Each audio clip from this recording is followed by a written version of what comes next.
The thing about these discontinued assets that companies try to flog is they're often not performing very well, isn't it? So the question always is, why is it going to be attractive to somebody else then? And if you look at the performance of the portfolio businesses in the first quarter, they're obviously loss making. Yeah, they're not. And they're non-core strategically. They're non-core strategically. Obviously, Justin Hotard, the CEO of Nokia, has taken a look at the whole portfolio stuff, as in the whole shebang, not the bits that are called portfolio businesses, and gone, what do we want to focus on doing? Yeah. And what do we want to get rid of? It's not too dissimilar to when Börje Ekholm came into Ericsson back in 2017, and when all this TV stuff, I'm not really sure about it, and it looked like they couldn't sell some of that either, did it? Because they've kind of carried on doing some of it. Indeed.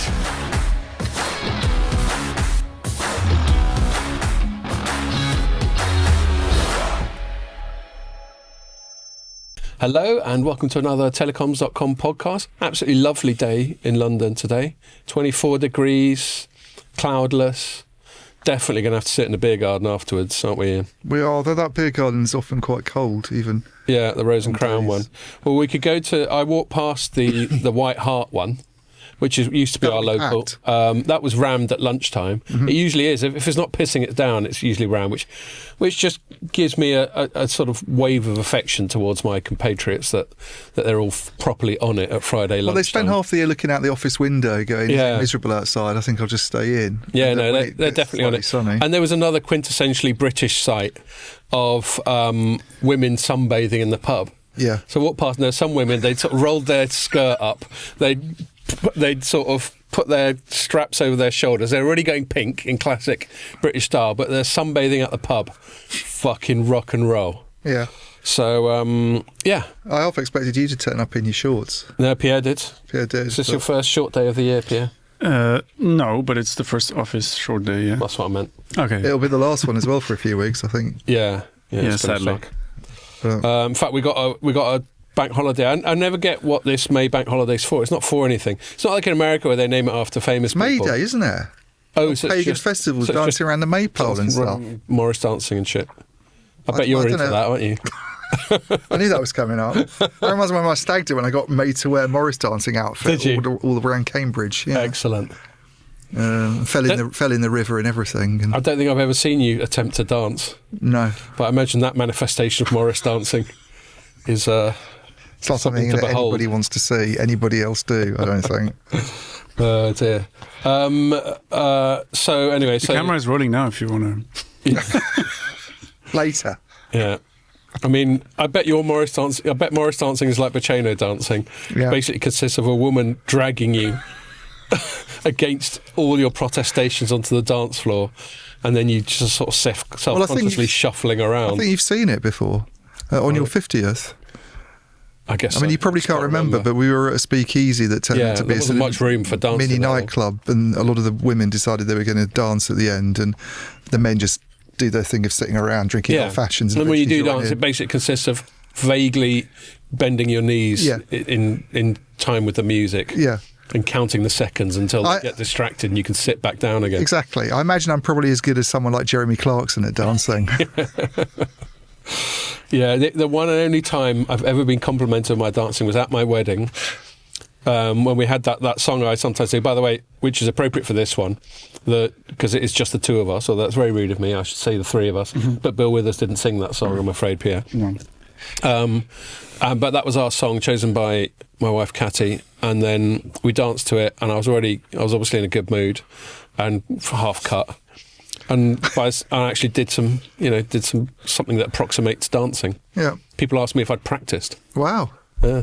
They obviously don't know me very well. I've never been told that before. And that's the one and only time. Yeah. So yes, I thought we've been doing a good job of getting through this Irish whiskey, but I quite fancied.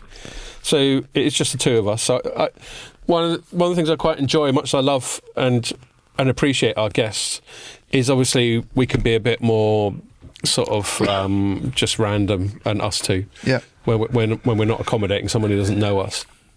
And I thought this would be a good opportunity to actually do a taste test of the Redbreast versus the Connemara.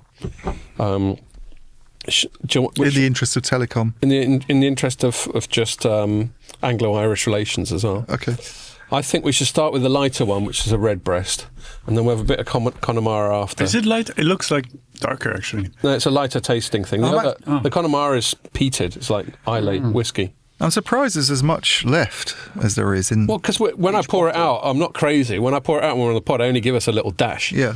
We're not having massive. I know, but old fashions worth. We've poured a few. Is all I'm saying. So. Well, let's see what we can do about that now. You still need to enunciate after that. Yeah, you're not going for the full 2 fingers. No. I don't know where that comes from, 2 fingers, because it's definitely a lot more than you get when you ask for one in the pub, isn't it? Or is it like this? It's more like a third of a finger when you order one in the pub. Spirits in English pubs are just fucking depressing. You need to go to Spain, really. Yeah, you get to Spain, you get a G&T there. Believe me, by the end of World War Congress, I know I've had a G&T or 2 in Spain. And they just free pour. There's none of these little optics or little cylinders that everyone uses. Yeah. Fucking winds me up. Right. And I think if you smell the redbreast again, it's got quite a sort of bourbon-y, it does. sort of caramelly sort of thing going on, doesn't it? Yeah. The other one's peatier, isn't it? It's more like a sort of Highland whiskey. The redbreast is, it's the other thing about it is really smooth. It doesn't take your breath away at all. It just slips down worryingly easily. Yeah. Could easily get fucked up on redbreast. So we're not going to knock it back and then quickly top up with the other one? No, we don't have to knock it back. Right, good. Yeah. No, I just thought that would be a little exercise we can do over the course of this pod. Other opening bollocks. No, we should give a shout out to when we went to pub after. Unfortunately, our guest wasn't able to join us, but we did bump into some colleagues, including Evan, who heads up all the analysts at Omdia, and Matt Pouncher, who used to work here and is now working for MWC Middle East or Doha or whatever it is. I think so, yeah. Yeah. And his mate, whose name I forget. Yeah. But we met him in the pub. Dave. Great bloke. Yeah. There's an American comedian who does a pod called Tim Dillon, and whenever he's talking about someone he hates, he always goes, "Friend of the pod." Yeah. It's like Jeffrey Epstein, friend of the pod. Yeah, which is a funny little comedy. I think the Rest is History guys do that with historical characters that they like and friend don't of the pod. Yeah. Actually, talking about he's definitely a friend of the pod, they say. And I want to give them a shout out because I was listening to them on the way in, and they did one a little while back on the rise of shogun in Japan, which medieval Japanese history is fascinating. Yeah, I haven't heard that one. I'm way behind on it. But then the most recent one, he's talking about Britain in the mid 70s and the rise of Thatcher. That's his special subject, Dominic Sandbrook. Right, is it? That's his specialist subject. Right. I knew he was much more of a modern historian. He's a 1970s expert, basically. I see. So his book, Who Dares Wins, well, that goes into the 80s, obviously, because SAS. the Falklands. Yeah. But that's, I got that out of the library.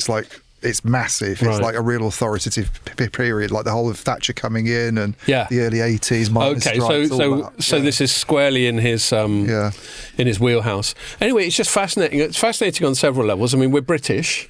It also maps out the time when we were kids, and is a good little reminder because obviously when you're a kid, you're not aware of current affairs, are you? No. But it is the sort of socio-political environment in which you grew up, which is fascinating. It's a reminder of how fucked up he's about our Britain age was. as well.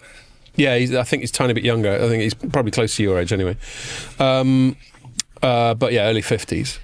And yeah, and we had all sorts of our public finances were all over the place. I think they like to touch on certain cliches, and we had to go cap in hand to the IMF. They're like saying storm clouds of war were gathering. Yeah. No, they really like the cliches, and I mean, I'm all in favour of cliches if you use them in a jokey way. Yeah. All too often, I see journalists use them in a serious way, and that antagonises me. Like one set of journalists, another podcast I listen to is a Telegraph one that's got Liam Halligan and Alison Pearson on it, and they're an interesting double act because Liam Halligan's a proper economist. Yeah.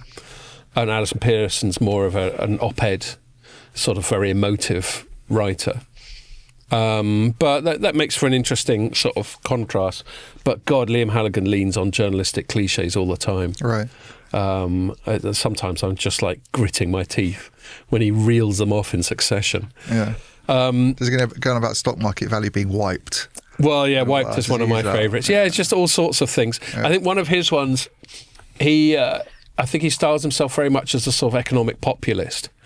So he always uses, kind of sneering cliches to describe the sort of upper middle class, the elite, the establishment. Words like leafy suburbs and Islington dinner That's parties. Wimbledon, isn't it? Leafy suburbs is Wimbledon, basically. Well, it's just anything where you're basically going. Look at those posh bastards. Yeah. Islington dinner parties, all this sort of thing, and. I'm sure those things exist, but I think what I don't like about cliches is they're just lazy. Yeah. Say exactly what you mean and don't just lean on it's unoriginal stock cliches. Yeah. But yes, I really recommend this one, especially to Brits or anyone who's vaguely interested in Britain, because that was a really crucial time in history. Thatcher gets, depending on who you talk to, gets some pretty bad press, and I'm not going to state a strong opinion on her myself. Not from Dominic in his book. No, well, so one thing I'd say to defend her or the sort of political movement that is associated with her is just the context in which it happened, which is the state of Britain in the 70s. Yeah, but I think it's she's a much more nuanced character than is made out, as people usually are, actually, when they kind of get associated with something. And she's obviously a right-wing lunatic who didn't care about ordinary people. It's usually bollocks. And, well, there's another example of cliches. Yeah. I mean, history, that's one of the fun things about the rest is history is it acknowledges the historical cliches and often mocks them. Yeah. We understand it. People can only become expert or become really interested in a small number of things, and the rest of it, we're very reliant on cliches and anecdotes and received knowledge and collective wisdom. But that doesn't mean that you shouldn't query it. Yeah. Anyway, so yeah, I recommend that. That's my only opening bollocks shout out is this latest Rest is History. I'm really enjoying it. Have you been out and about at all this week? I have. What have you been up to? I went out yesterday in the sunshine. It was work related. Right. I went all the way up to City Fibre's office. Oh, right. Did you meet our old mate? And I met Neil McRae. Friend of the pod, Neil McRae. Yeah. Who, when he was last on the pod, wasn't at City Fibre. No, he was at Juniper/HPE. Yep. So he's only been there a few months still. Yeah. As the Chief Technology Officer. And did he talk about customers? Gave one of his first interviews as CTO to Light Reading. Nice. So I haven't covered it yet, so people should look out for that one next week if they want. Okay, well, hopefully you're listening, Neil, and as and when you're ready. He did talk about customers, well, as you said Say customer. I can't do it the way that you do it. I don't want to do it.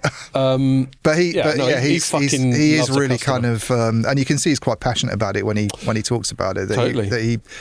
One of the themes of the interview was his whole kind of take on the industry not often doing a very good job of thinking about customers and just maybe thinking about technology and he's quite big on that. As a technology guy, he's very big on getting it right for the customer and making sure that you're doing the best possible service. He always used to say that when he was at BT. Well, like I was just saying, Neil, if you listen to this, as soon as you're allowed, as soon as Emma lets you, come on the pod and tell us all about it. Yep. Cool. Other than that, I don't think. No, I haven't been out and about. My back's just about all right. I've basically I've hardly moved for about 2 or 3 weeks. Yeah. But it's just about sorted itself out. You don't bounce back so much as you get older. No, it takes a while. So that's my excuse. You look better. You look like you're moving around a bit more I'm not quite so decrepit.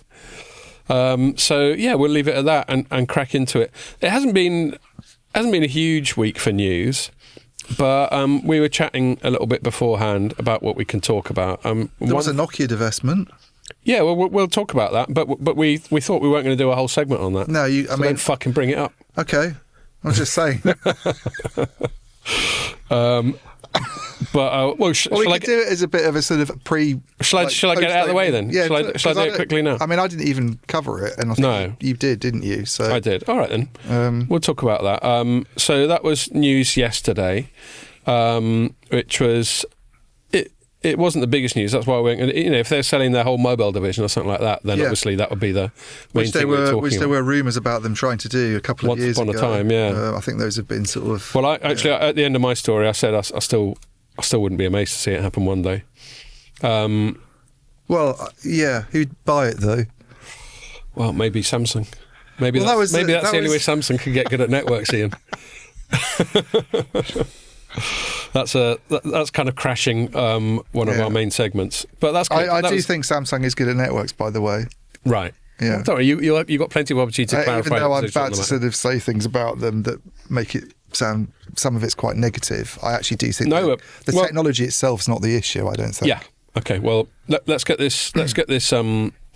So basically Nokia did a big strategic rejig, which I'm sure we spoke about on the pod at the time, last November, where they consolidated into two main divisions, the fixed bit and the mobile bit, basically.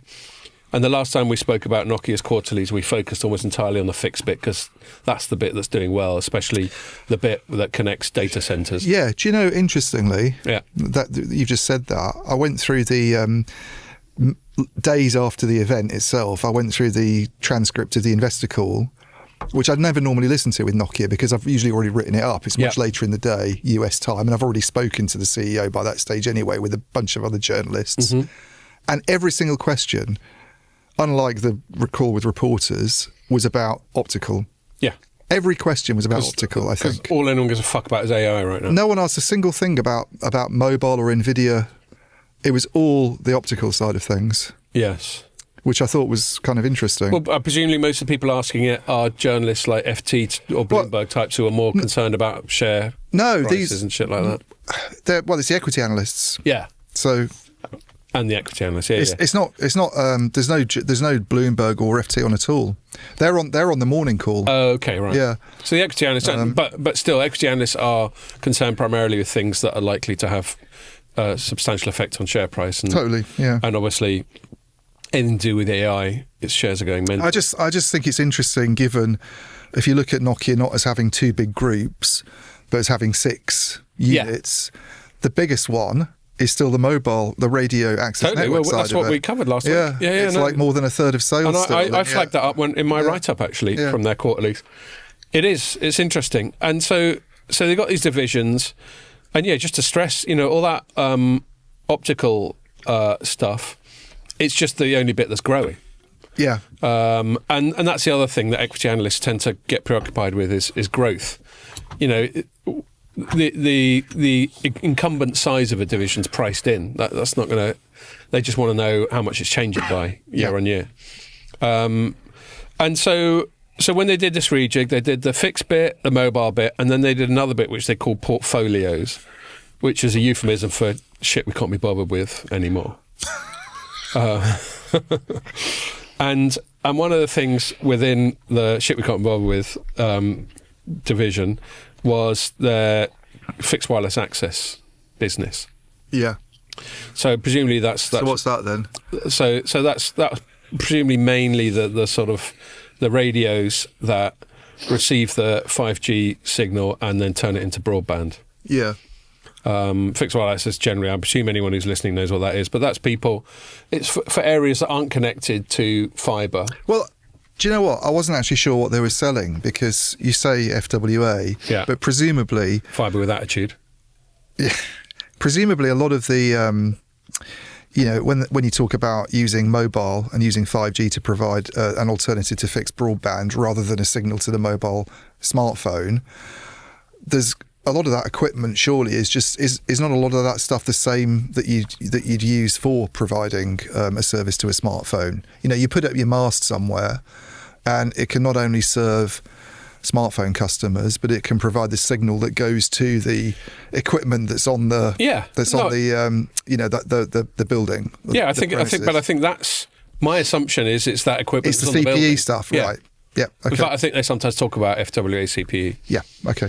Right, I'm glad you cleared it up because I didn't look into it and I wasn't sure what exactly it was they were selling. I'm pretty sure that's what it is. It's everything to do with that, and I guess whatever software and services surround it. Okay. So anyway, and that they put that in their bit together with some other bits like to do with like campus wireless, like enterprise campus wireless, and microwave. Private 5G, some people label it, don't they? Right. Well, that's one manifestation. Hence the kind of one of the big stories that came out of that some people made a big fuss about was Nokia getting out of private 5G, which is not quite accurate, I don't think. But they're certainly retreating from a part of that market with some of the stuff they're doing. And I don't know the market sizing to know what else qualifies as private 5G apart from that enterprise campus. And the other one, I believe, was microwave. Exactly, which I think microwave is mainly sort of point-to-point between towers. Is that right? Microwave is, yes, but it's used for a lot of backhaul, or has been historically, That's what I mean, that point-to-point. Backhauling connecting different towers wirelessly. Totally, rather than moving more towards using fibre, I think, to connect it. But so I think generally if you look at a tower site, the big rectangles are the radios with the antenna and that sort of thing, and the little circles, I think, are the point-to-point microwave backhaul bits. And the other one was fixed CPE stuff.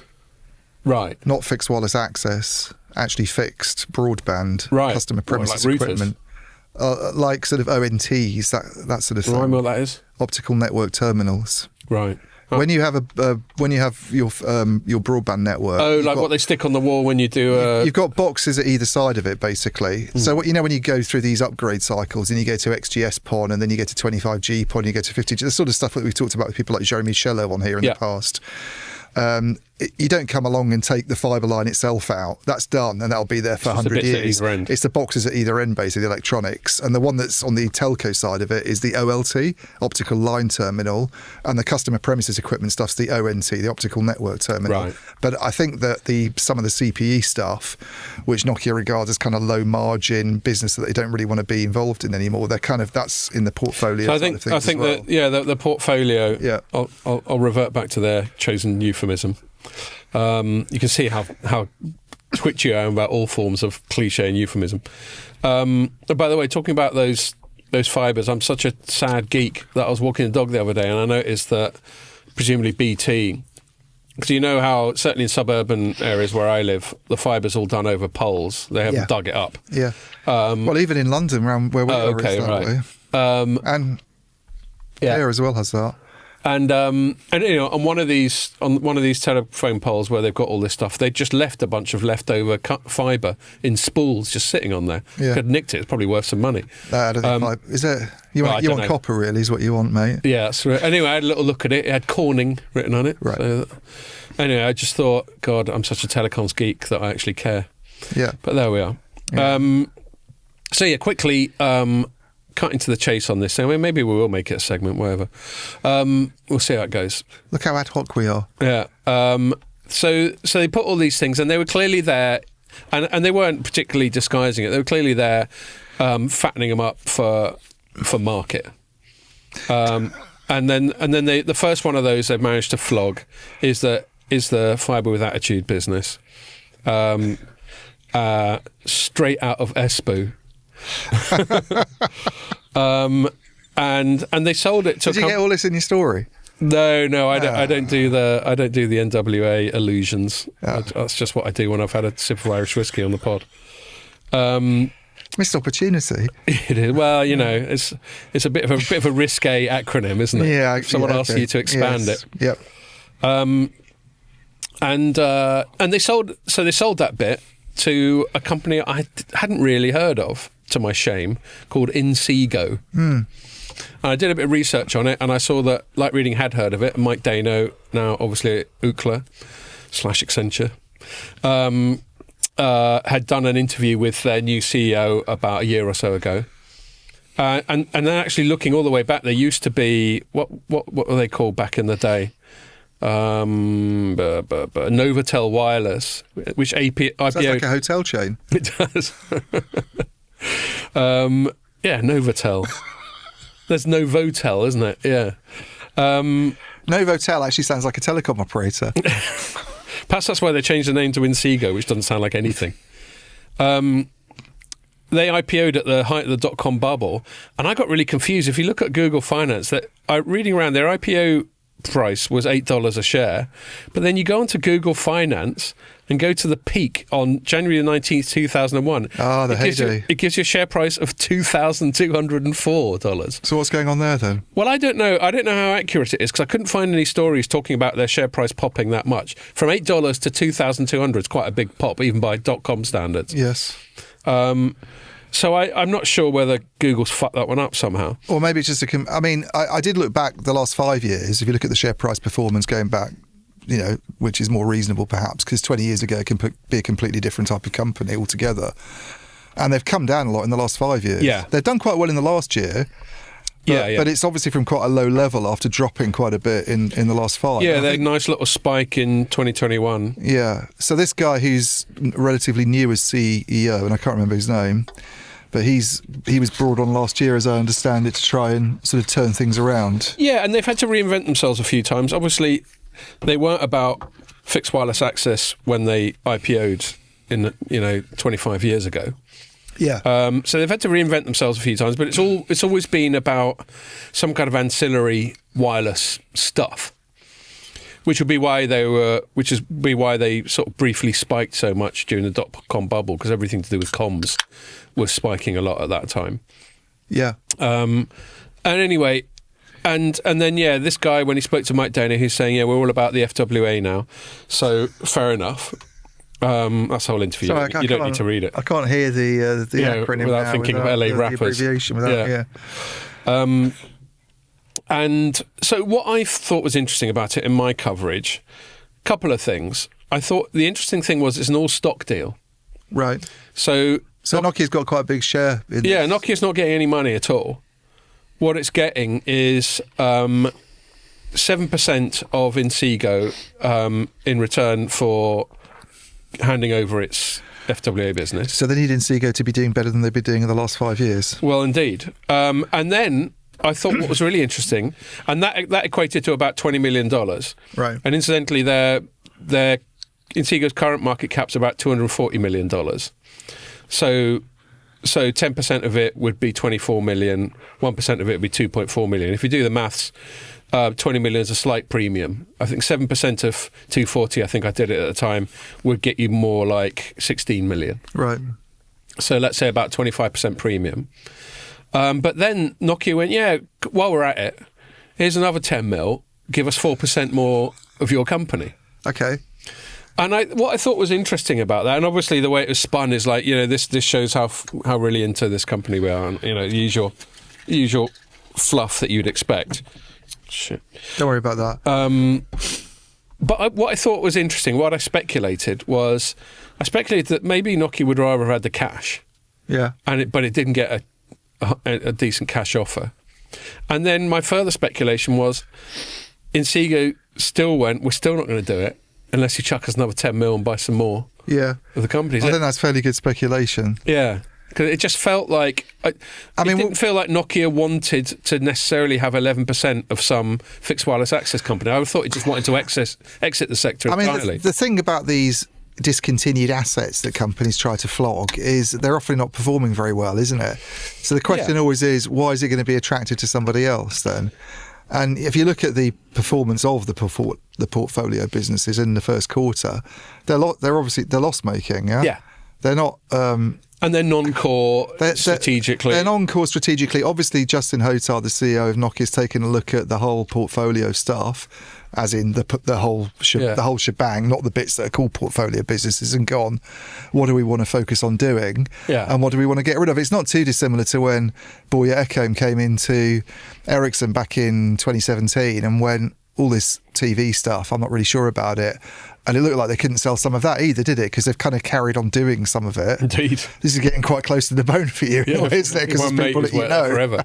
Yeah. But it looked like but they were never able to sell Red Bee. Exactly. And it's just like, well, we'll have to carry on keeping it on life support. But he's obviously had a look at stuff and decided he's going to get out of some activities. But are they very attractive to other people? Why would someone want to buy something? My other point, they could have easily have kept the FWA as part of the broadband CPE or the fixed. Yeah. The fixed bit. Totally. So it's not like I don't see how it was a massive strategic distraction for them. It wasn't like it was a massive, like Ericsson at its worst under Vestberg, where he just started getting into all kinds of wacky shit. Yeah. It's not that far away from what they're doing. So that does make me think it probably wasn't profitable. And which again, what led to that speculation. I would have thought Nokia just wants to wash his hands of it, but I don't think it was given that option. Yeah. And so I was obviously spun in that way, and I wish all the best to Inseego and what it does with it, obviously. And a really we don't know. They might turn it around and make a fabulous run with it, and that would be great. I'm certainly not writing it off as a thing. I just don't think it just doesn't seem like the kind of deal that I imagined Nokia wanted when it was disposing of these things. But beggars can't be choosers, isn't it? Yeah. The other thing for me that I thought was interesting about it is if you talk to people about how 5G's got on since it got launched in 2019 or whenever it was, roughly then. Yeah. And you sort of, you look at all the kind of things that got talked about in 2019 that 5G was going to do that 4G couldn't do. And we take the piss out of them all the time. Things like remote surgery and self-driving cars and the Internet of Things with billions and billions of devices. And everyone walking around with a VR device strapped to their face. I mean, this is now happening. Out of Alien. This is now happening with 6G. Those are things that we're going to get with 6G now. More utopian use cases. Yeah. But the one thing that people were like, well, not really sure, and then everybody really got quite excited about and turned out to be the growth opportunity in 5G, actually, was fixed wireless access. So I'm kind of curious as to why the bit that's actually turned been into a big thing, has it? Well, fixed wireless access has been a really big deal for telcos, who've launched fixed wireless access. Right. That's been the thing that telcos have actually been able to make some. In the US, it's done quite well, isn't it? I don't think it's just the US. I think markets where you can't take fibre into like rural areas. Yeah. Fixed wireless access has provided a broadband service, and it's doing well in Australia, for example. Yeah, but parts of Europe where you can't go with you just can't go with fixed lines. Right. Even there are lots of remote and rural areas even in Europe. Yeah. And this is a technology that operators that have launched it have actually seen growth because they weren't there before. It's like new business. Yeah. Fair enough.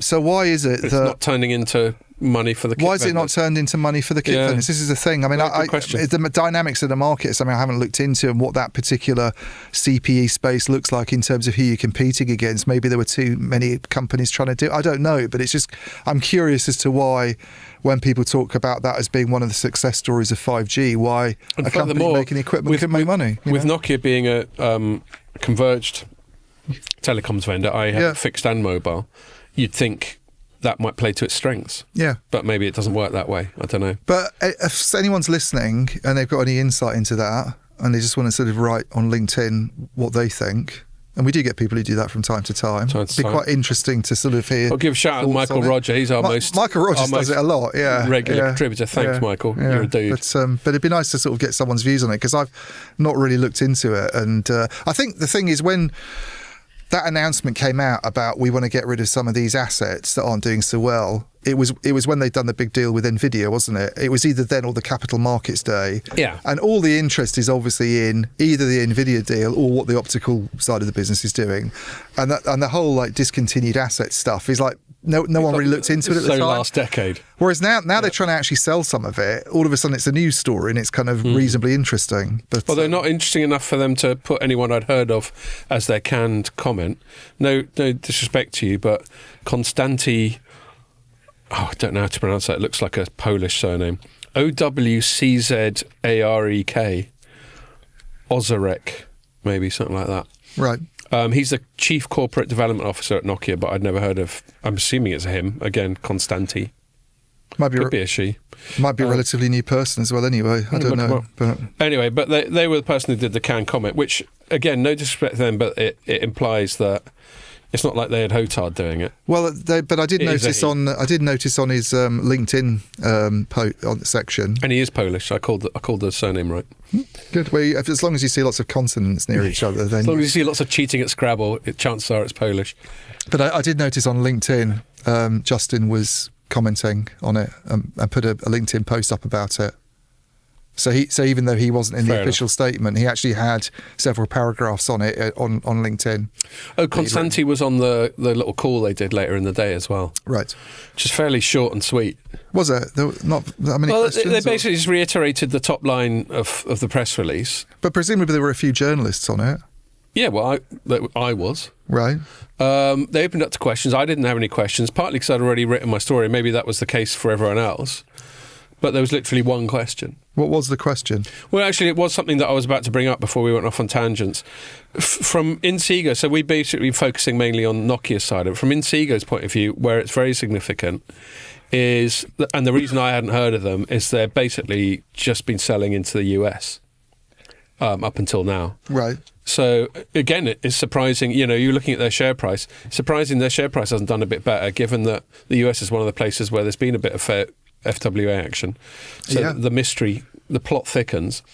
But anyway, this gives them a global footprint, obviously, because of Nokia's stuff. Yeah. So it's a big roll of the dice for them, I think. But there's loads of questions, I think, about this deal. I'm surprised there weren't more questions, because why is this company not, why is it sort of, I mean, it's done quite well in the last year, but what have been its problems in the last 5 years? And, why is Nokia getting rid of something that seems to have been a kind of growth opportunity in 5G? I don't know. But, no, well, that's fine.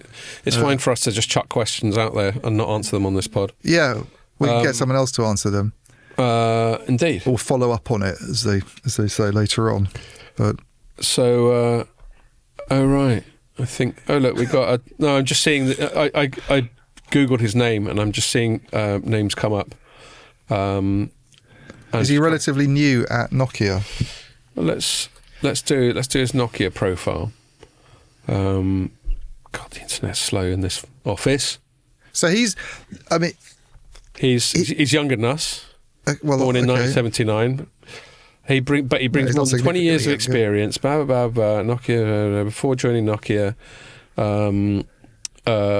he consulted large technology companies and global investors at the intersection of technology, AI, and capital. Prior to that, he held executive positions at HPE's high-performance compute. So he's come from that sort of direction, that sort of Pallavi type of direction. So, I mean, that's interesting, and I'm wondering how long he's actually been at Nokia, because Justin was at HPE, wasn't he, before he was at Intel? Good question, yeah. Is he part of the big changing of the guard? So he's brought people with him that he knew from Intel and HPE as part of his kind of management overhaul, and I wonder if this guy's part of that. Which might explain why you've not heard of him before, if he's only been there for a year or so.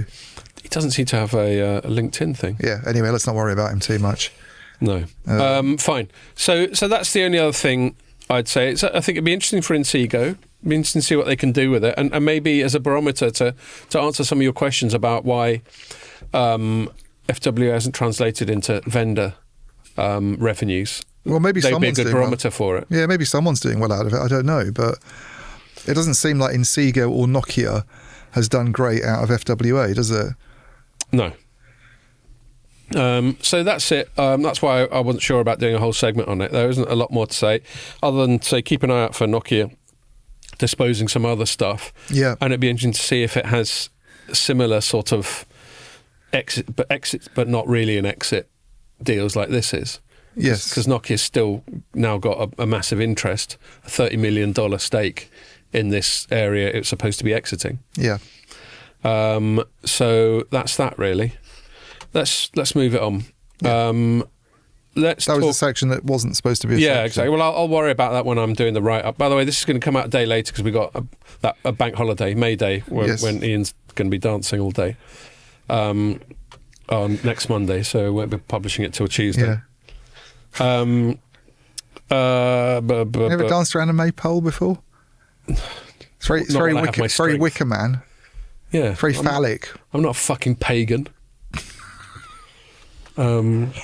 Pierre's he's got a strange expression on his face. You need to get used to all of this because, you're no longer French. I'm confused. From tomorrow onwards.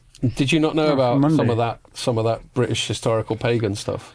Like Morris dancing and maypoles and all that sort of thing? No. France was the same. Is there a French, like, really traditional sort of equivalent, like tapping on your culture from like 1,000 years ago that people celebrate? Probably, yeah. But nothing springs to mind. Nothing springs to mind. No. To be honest, all this Morris dancing stuff's fairly obscure now, isn't it? Yeah. The only reason it comes up is because I was wondering what the bank holiday coming up is, and it's May Day. May Day, yeah. So it's just some kind of pagan spring thing. Yay, winter's over. Or Yeah, it is. like that. Yeah. I mean, May Day's actually May the 1st, isn't it? But it's always on a Monday. Just or a The Friday. closest Monday. No, but they do it on the closest Monday of the 'cause holiday. day's May the Monday of the 1st. month, Yeah. Fair enough. So what about the last one? The last Monday of the month? That's also a bank holiday. What is it? That's a bank holiday, and I don't know what the... That's really gratuitous. I don't know what the explanation for that one is. It might just be a let's have a bank holiday. Yeah. The trouble is, when you're British, you can't have too many of these days that celebrate things because it's all about going around to some other country and putting your flag in the sand and saying we're like that. You don't have Independence Days, do you? Or No. things that are sort of politically correct. Or like in anymore. the States, So, they've got Martin Luther King Day, haven't they? yeah.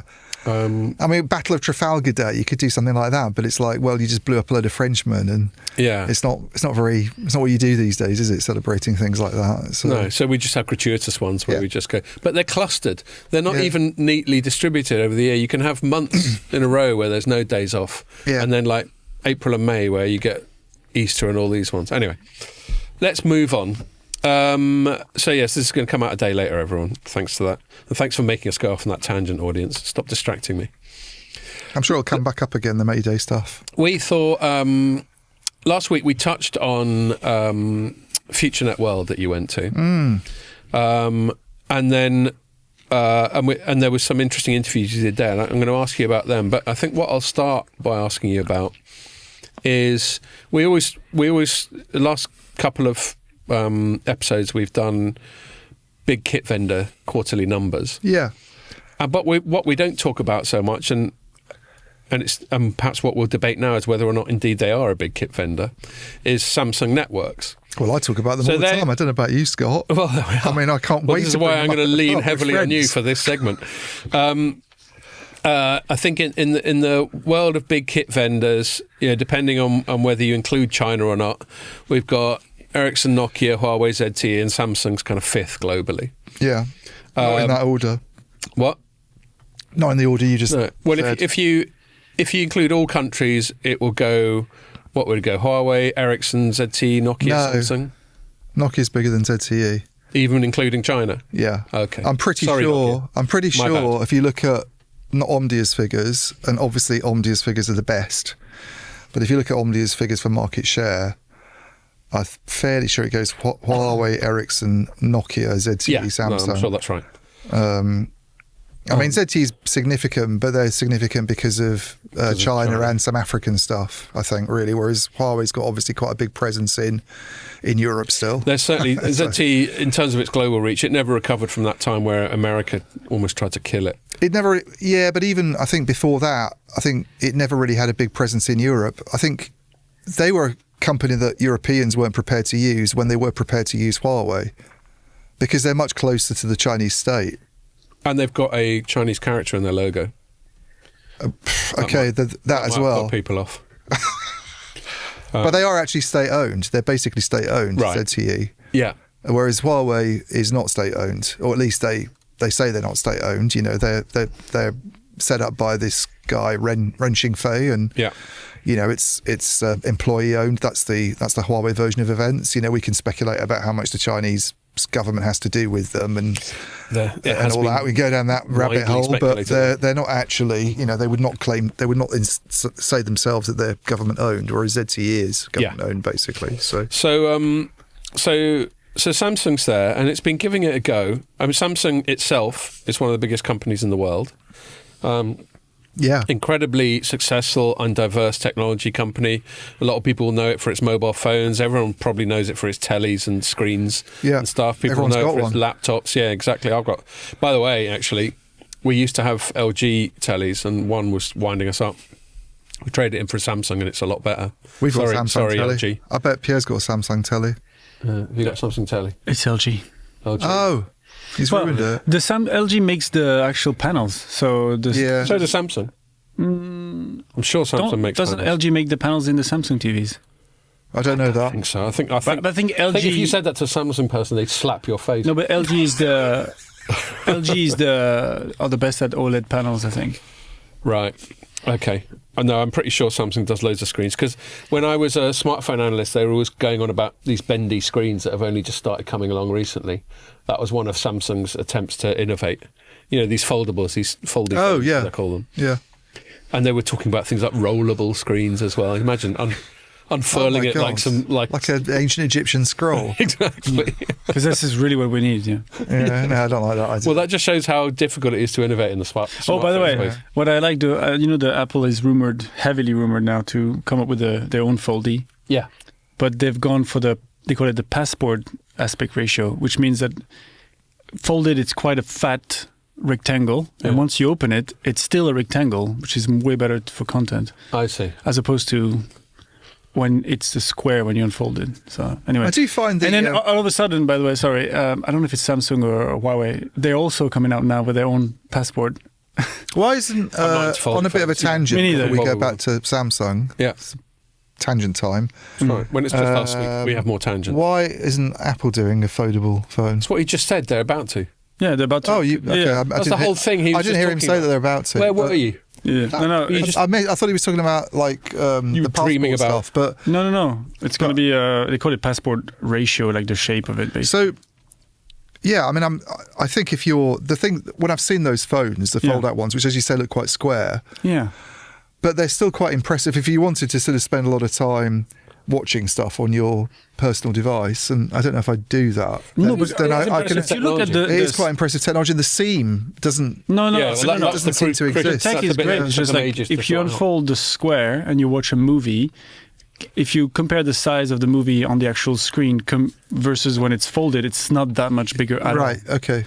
So he's saying that what you wanted to do is when you unfold it, it's still a rectangle rather than a square because it's better for how content. But it almost implies you have to design the phone itself completely differently when it's folded up. Yeah. Yeah, it's going to get a very thin phone. It's going to be like a fat and short phone folded, and once you open it, it's going to be wide. Yeah. I don't know.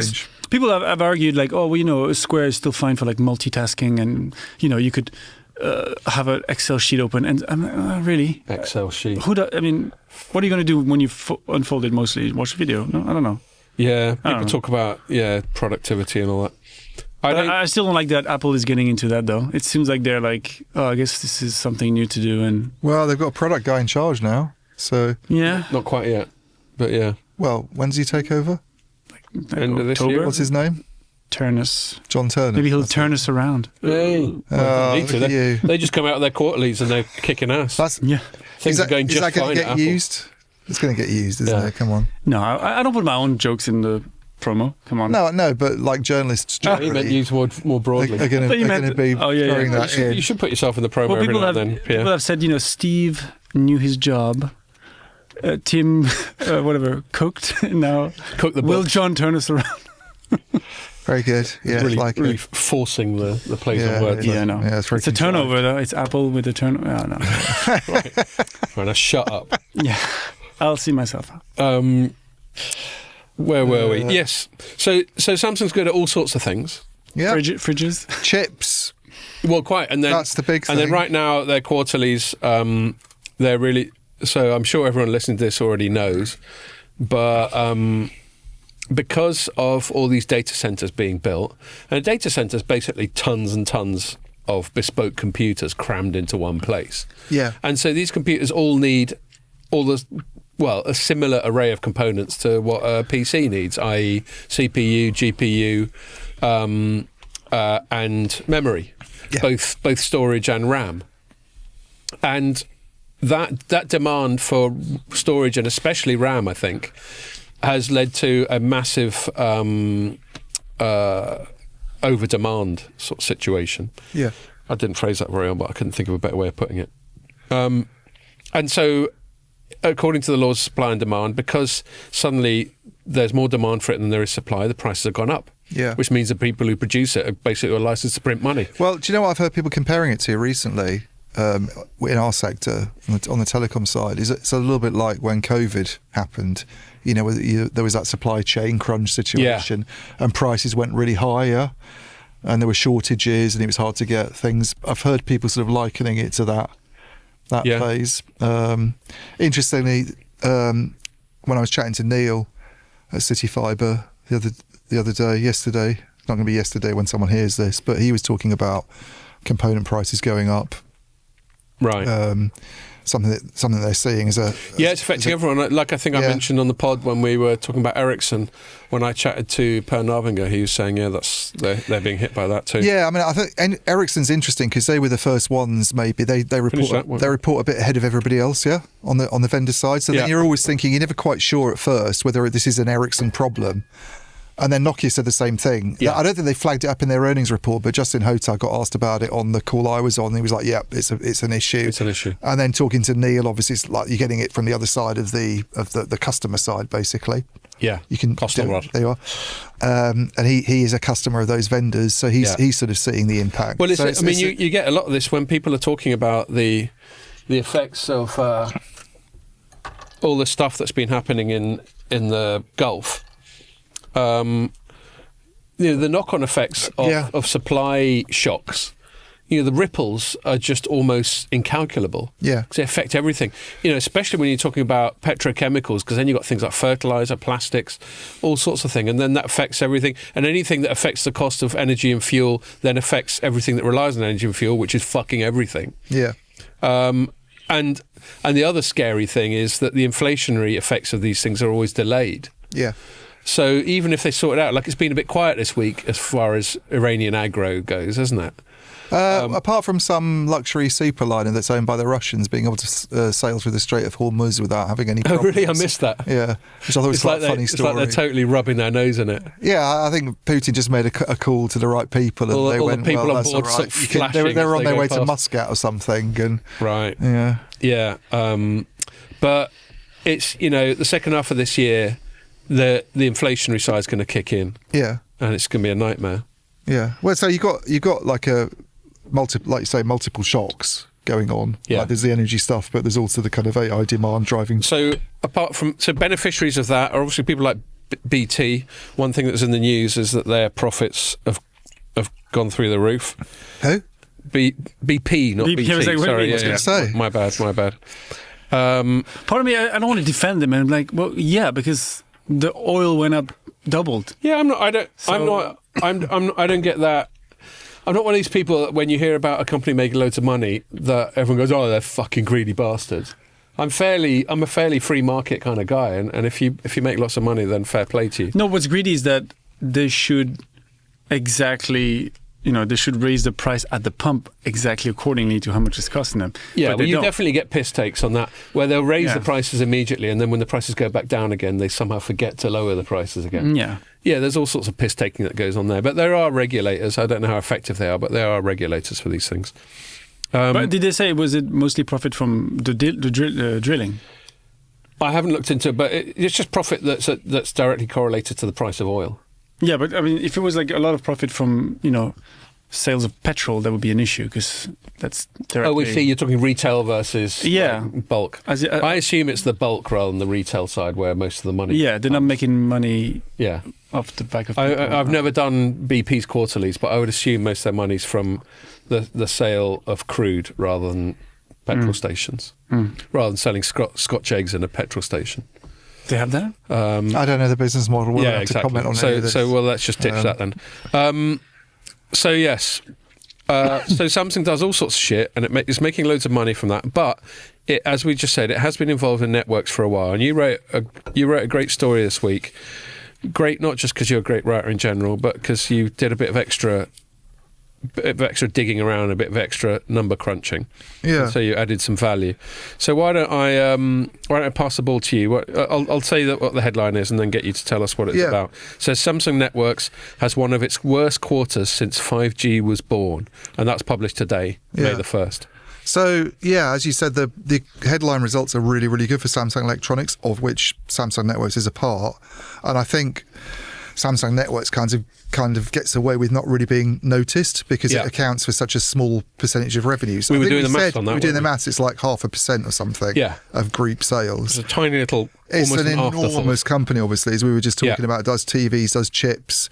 Chips was a shit business to be in a few years ago. That's such a cyclical business, isn't it? It's all about completely volatile supply and demand, capacity and undercapacity and all this stuff. And I think I was reading around the margins. I won't talk about it so long, but I think they made some bad bets on on RAM technology or something. Probably. But now they've rectified that. But their performance on a year-on-year basis was outrageous. It was like something like 60% sales growth, but I think operating profit was up like 700% or something. And obviously the mainstream newspapers are just writing that up, and you don't really get anybody looking at all at what Samsung Networks has done, which is nice if you're at Samsung Networks in a way. You're kind of away from scrutiny, and you can just you're this tiny little business that no one really pays that much attention to. So even if things aren't going that well, no one really cares that much, and no one's going to look at it. And it's quite hard to figure out what they're earning because they belong to this. It's very weirdly named like unit that's MX. They have some really confusing units. Well, they've also renamed some of these in recent years to make it even more confusing. It used to be called IM. Now it's called MX/NW. And you're thinking, what is MX/NW? MX like mobile experience or something? Spot on, Scott. Oh, okay. You get the I remember looking this up a little while ago. Mobile experience/NW is networks. Right. And the mobile experience is obviously the smartphone stuff mainly, but some other gadgets as well. Yeah. And they don't break out the networks line, but they do break out the MX line. So they have a total for those two, and then they break out MX. So it's 1 minus the other equals. So anyone who's even a bit of a moron could be bothered to do a bit of maths. It can be asked, which I can. Can just deduct one from exactly. I don't have much of a life, so you've got to do something in your spare time. So while I'm looking at bits of Corning fibre dangling off poles. Yeah, you're even worse. I'm not even... so I've been doing that since, for years, but I've gone back to like 2018. So you're going back into the sort of dying days of 4G. I say dying days of 4G. It's obviously a technology that's still going to be around for a while, but the period leading up to the launch of 5G. And... when 5G came along, Samsung Electronics had a presence in 4G, and they'd done some really big things in 4G, by the way. Reliance Jio built its whole 4G network with Samsung. Right. So it's been doing this stuff for a while. Yeah, and they were doing. God, I didn't know all of its 4G network was Samsung. Jio's 4G network. So Jio, India's which is a massively big deal. India's biggest operator, came along as a new entrant in around about the time other people were talking about launching 5G, I think, and built a network very quickly, which Samsung did for them. And we're going to get to this in a minute, this ability to kind of scale up fast. Yeah. And this shows that they did have the ability to provide base stations at volume very quickly. Totally. What a great case study. Yeah. It's kind of surprising that didn't lead to more of a snowballing of business. Yeah, well, I mean, what's happened since... I mean, let's stick with that. The 4G era, they were an important figure in. They had stuff, obviously, in their domestic market. And they hadn't really been doing stuff prior to the 4G era in networks, had they? No. So one of the problems for them, I think, in trying to get a presence in the networks market was that operators were concerned they didn't have 2G and 3G capability. Yeah. And those older technologies, they still needed to be supported. And if you bought... And I remember for a few old biddies and some IoT stuff. Totally. I mean, but even now, 2G is still a big issue in a lot of countries for all sorts of reasons. Roaming, basic machine-to-machine stuff. It's still a technology that's in use. This is less of an issue now in 2026 than it was back in the early days of 5G. But I remember being on one of those parliamentary calls with Howard Watson. He's being grilled about Huawei, and the security Howard side Watson of it, being the former CTO at BT, and he was dragged in to do these sessions when they were talking about, do we want to ban Huawei or not? And he was being asked about Samsung, and I think either he or maybe someone from Vodafone at the time was saying you've got to have support for older technologies, and that's a consideration. Right. And I don't think Samsung was considered a player at the time that had that capability. Yeah. So then obviously, to your question, they come along and been a bigger deal in 4G than they had been before then, and had deals in the domestic market, had this big deal in India, and they obviously had ambitions to be a major player in 5G, and spotted an opportunity through Open RAN, this movement that we've talked about loads on the pod, about opening up some of those proprietary interfaces between different parts of the RAN, the idea being that you can sort of specialise in one area, or maybe... Well, my understanding about Open RAN as it affects Samsung is that was a really big opportunity for them. It was seen as a big opportunity for them completely, and I think the idea was that they could come along and maybe provide one component and link it to somebody else's component. I mean, they're not like, by the way, they're not a company that's just decided to do radios or just decided to do baseband software. They have the full set of products that you want to provide. But I still think that it was seen as an opportunity for them, with telcos wanting to get alternatives to the big kit vendors into the sort of picture. This is a time when Huawei and ZTE are being banned from some countries.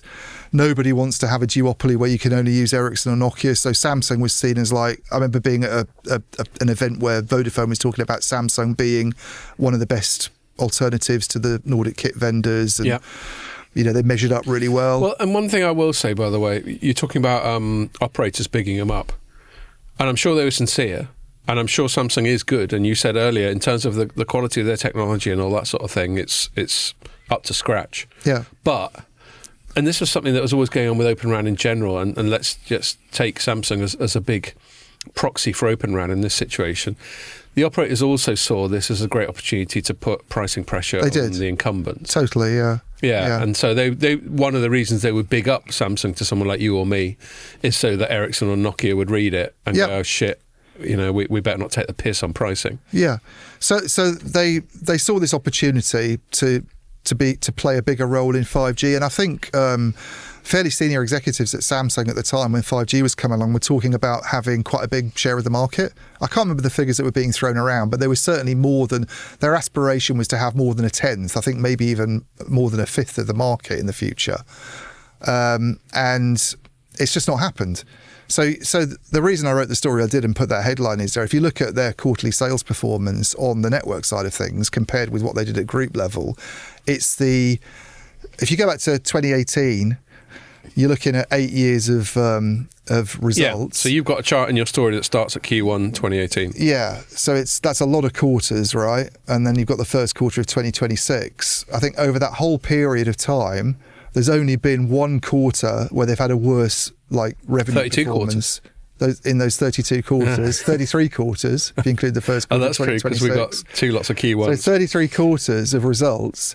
There's only been one that's actually been a lower amount of revenues. Yeah, and that was Q3 24. Yeah, you can see it from the chart that I put in the story. And it's the worst ever in the first quarter, But the point is, it's kind of, well, I'd say, it has spiked. So what is it? What's the number off the top of your head this time? It was 600. It's Mickey Mouse money because it's South Korean won, which doesn't mean anything really. That's very insulting.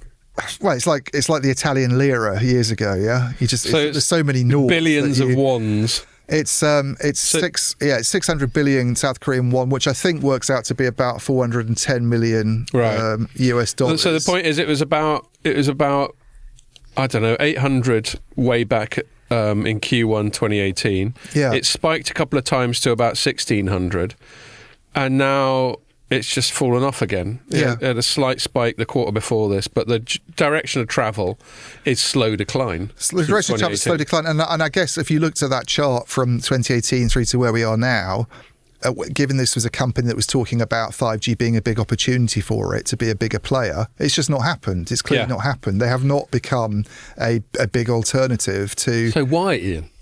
Well, it's a good question. And if I knew the answer, I wouldn't be sat here now. I mean, you can speculate about... There's a cliche for you. Yeah. I mean, you can... Deals haven't worked out for them the way they wanted, clearly. They've been... I mean, I talked about the India deal where they picked up the whole 4G business with Jio.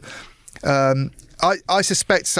I mean, maybe that was one of their spikes. I think one problem with trying to get into the radio access network is operators don't change things out very often, yeah?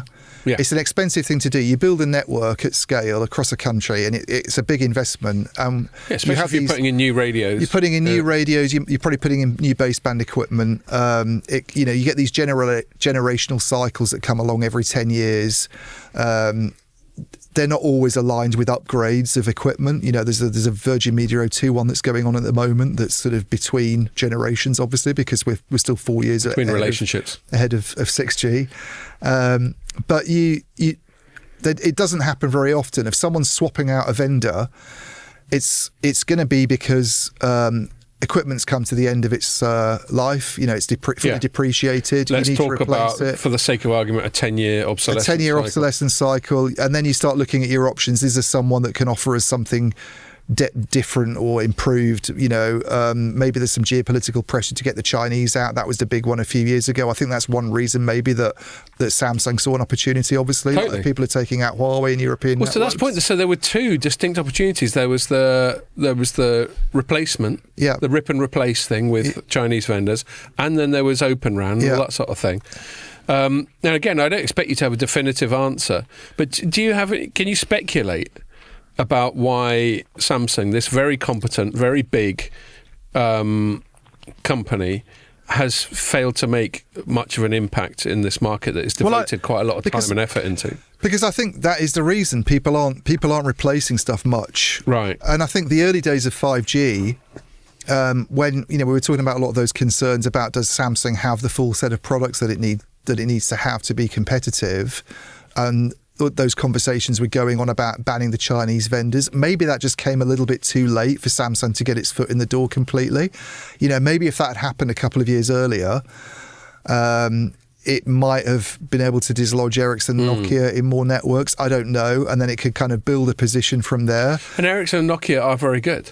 And Ericsson and Nokia, here's the other thing. It's not like you're competing against numpties who don't know what they're doing. Yeah, exactly. They've been doing this for a long, long time. They have that whole 2G and 3G history behind them. And it's the case with a hell of a lot of technology. You're not competing against a moving target. I used to use this analogy when I was talking about modems and people trying to compete with Qualcomm. And especially Apple, which seems to have finally, fair play to it, seems to have finally started to produce modems that are up to scratch. So that's a really good effort. Because the problem is you can come up with something, or this is also happening with Chinese chips and GPUs, where they're getting access to NVIDIA chips restricted, and they're trying to produce stuff, but they don't get the latest ASML kit and all that sort of thing. Yep. And so they can come up with something that's good, but then as soon as they come up with something, TSMC's a node or two further down the line. Yeah. And so maybe that's it. Maybe Samsung was always had parity, but it never had like a killer unique selling point, something that made it better than the competitors. Well, totally. And I think if you talk to people in the market now and you get analyst data on this, the perception's still very much, if you ignore the Chinese companies, and you look at markets where they're not available anymore, the perception still seems to be that Ericsson is the gold standard in radios, I don't really hear anybody disputing that. Yeah. And therefore it's like, they better be good at radios. Yeah. And now, okay, maybe Samsung's more... In fact, I think you definitely say Samsung's more supportive of Open RAN in a kind of pure sense of it. Which again stands to reason for all the reasons we've discussed. But the problem with Open RAN is... and this is an interesting thing. This ties in with some of the conversations I had at FutureNet, because I did an interview with Ian Milligan of Vodafone 3 there. So Ian Milligan, he's kind of the number two on the tech side, I guess. And he came from the 3 side. He came from 3. So he was kind of CTO at 3, which is the operator that merged with Vodafone last year to form Vodafone 3. Main guy's Andrea Donner. He's sort of kind of Andrea Donner's number 2, I guess. And I don't think anybody... The interesting thing about Vodafone 3 is Vodafone had gone through this long process where they were having to take out some Huawei kit that they use because of government regulations. And rather than becoming more reliant on Ericsson or Nokia and having that kind of duopolistic situation, they were very, very keen to get new players into the market. Because that was a golden window to go, all right, we're getting rid of the shit anyway. Yeah. Why don't we try something different? Totally. And Vodafone especially was talking up stuff in Wales and the West Country. Yeah, I mean, they probably, out of all the European operators, I'd say they were the most committed to Open RAN and most supportive of Open RAN. And you could make an argument that at group level, they still are. If you look at the rest of Europe, which you can talk about in a bit. Okay. But the Vodafone 3 merger, to a lot of people's surprise, certainly to my surprise, after having tested Samsung at some sites in the West countries you just mentioned, and talked about replacing these 2,500 sites that Huawei was still catering to with Samsung kit, with this Open RAN rollout that was led by Samsung. When they announced the results of this big tender they've been having in September, Samsung didn't figure in it at all. Yeah. It was all Ericsson and Must have been a Nokia. blow. Nokia, a company, by the way, that had not been in the Vodafone network and was only used at Nokia as a 3G vendor and was being phased out. So the of inference there is that they had a little look and they were so not into whatever Samsung had to offer, they went, fuck it, let's go with Nokia. Yeah, well, so the question that I asked Ian Milligan is, why did you like Vodafone was a big supporter of Open RAN, and they were talking about this, and then Why you did announced this it, Samsung why did you go with Ericsson and Nokia? What was the reason for doing that? And he basically said Samsung was in that tender, obviously, but the only companies that could do what they wanted to do at speed and with the level of support that they required were Ericsson and Nokia. I see.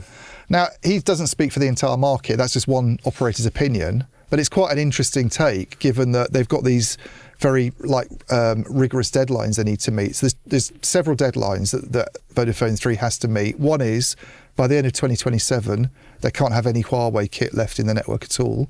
So you're saying before we started recording that the conditions attached to the merger. Yeah, and that's the other thing, is the conditions attached to the merger. So every couple of years, or every 3 years, I think it's years, there's a review coming up soon, I think, which we might want to look out for.